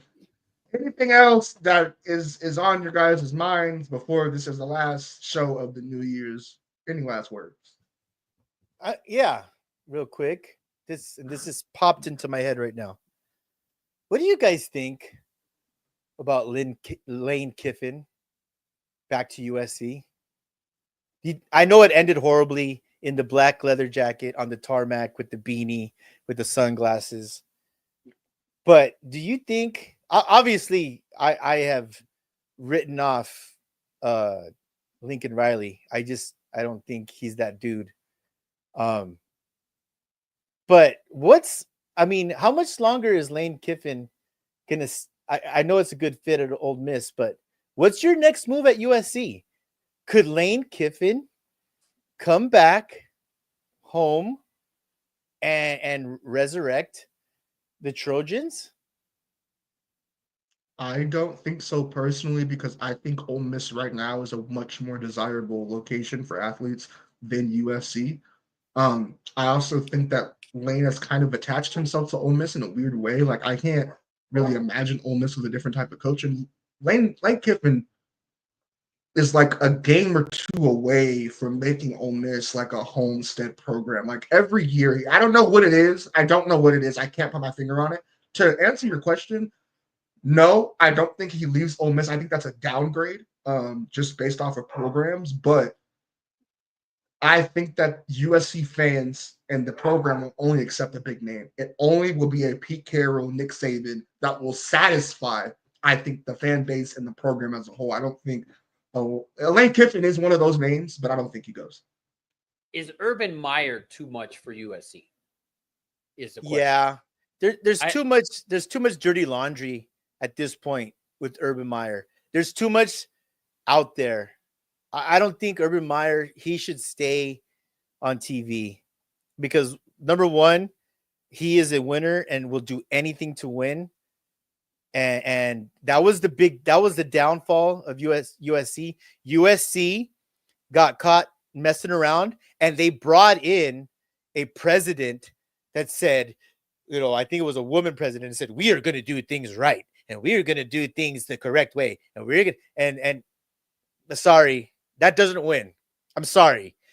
That's why I believe UNC has a chance, because they have an AD in Bubba Cunningham that says, we understand that football and basketball are the most important part to funding fencing, wrestling, fucking field hockey. And SC was so worried about their image and the scandal of millionaire actors getting their shit that they brought in a president that says, I will straighten shit out. Well, you straighten shit out, and now the football team sucks. And that's what you get when you don't have a president and an athletic director that's not all in on football. You get a team that sucks. So SC kind of got what they asked for, and you're not going to get back on the map until you get not a head coach, but you get a president and an AD that says SC is football. USC is football. And that's our number one priority. Not we are an Ivy League private. We are the the golden diploma that you will show and get hired. That's not SC, man. SC is all about football. And until you get a president and an AD that understands that, it's never going to happen. And definitely not Urban Meyer's style. He's not about that. Zero cool. I know that the sanctions were for Reggie Bush, not for Lendell White. Lendell White came out afterwards, not maybe a year or two ago, and said about the bag. Now, even if and this is what I strongly believe, that even if the sanctions don't come down at USC, I still believe that Pete Carroll would have left, because he had that bad taste in his mouth with the NFL. I mean, he did a terrible, he at New England and with the Jets, and he wanted to go back and prove that he could win, and he did. He did a hell of a job in Seattle. So I think he was gone no matter what, and I think SC was not going to be able to get Bama's players if Pete wasn't there. So, and that's something that we'll never know. But at the end of the day, still Nick Saban is the Daddy Mac and the Mac Daddy of college football. Hard to argue that. Yeah. But all right, man, I don't got nothing else for y'all. Well, guys, episode 116 in the books. We appreciate Zero Cool. Zero Cool was on one. He was. It was a great time. Michael Brown. Yeah, Zero Cool. Don't stop that energy, man. Don't stop that energy. Michael Brown, Zach, everyone that contributed. Guys, we love you. We appreciate you. Please, I said it in the comments earlier. Don't drink and drive, man. It's just fucking idiotic. And if it's even a question, if you think you can or you can't, just don't fucking do it. Go in your car, get a blanket, fucking be responsible. We all have our loved ones out there driving. And 2025, guys, 2025. Let's put this shit behind us. Let's grow. I don't do the whole resolutions. I don't do that shit. I've always so my resolution is to get 100,000 more followers on TikTok and fucking Instagram, because we want to spread the word. We want to give people, CJ and Rafa here, the knowledge that people have been yearning for. But other than that, I appreciate you guys, CJ, Eddie Money, Jay Bird, Rafa. I truly appreciate you guys. I truly love you guys, and I hope you guys stay safe. I love your families. I love all you guys out there. With that being said, anything else, Rafa? I'll let you send us out.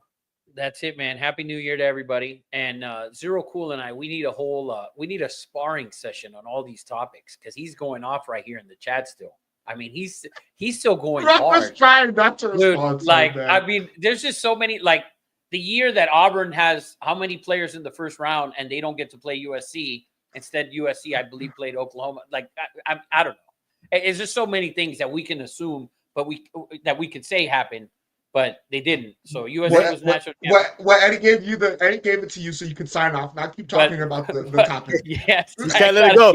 He can't let Zero I can't let it go. the last I word. can't let it go. But no, it was a great show, great year. Next year we're gonna come bigger, better than ever, and enjoy the games on Wednesday. Stay safe. Like Eddie said, don't drink and drive. That shit is stupid.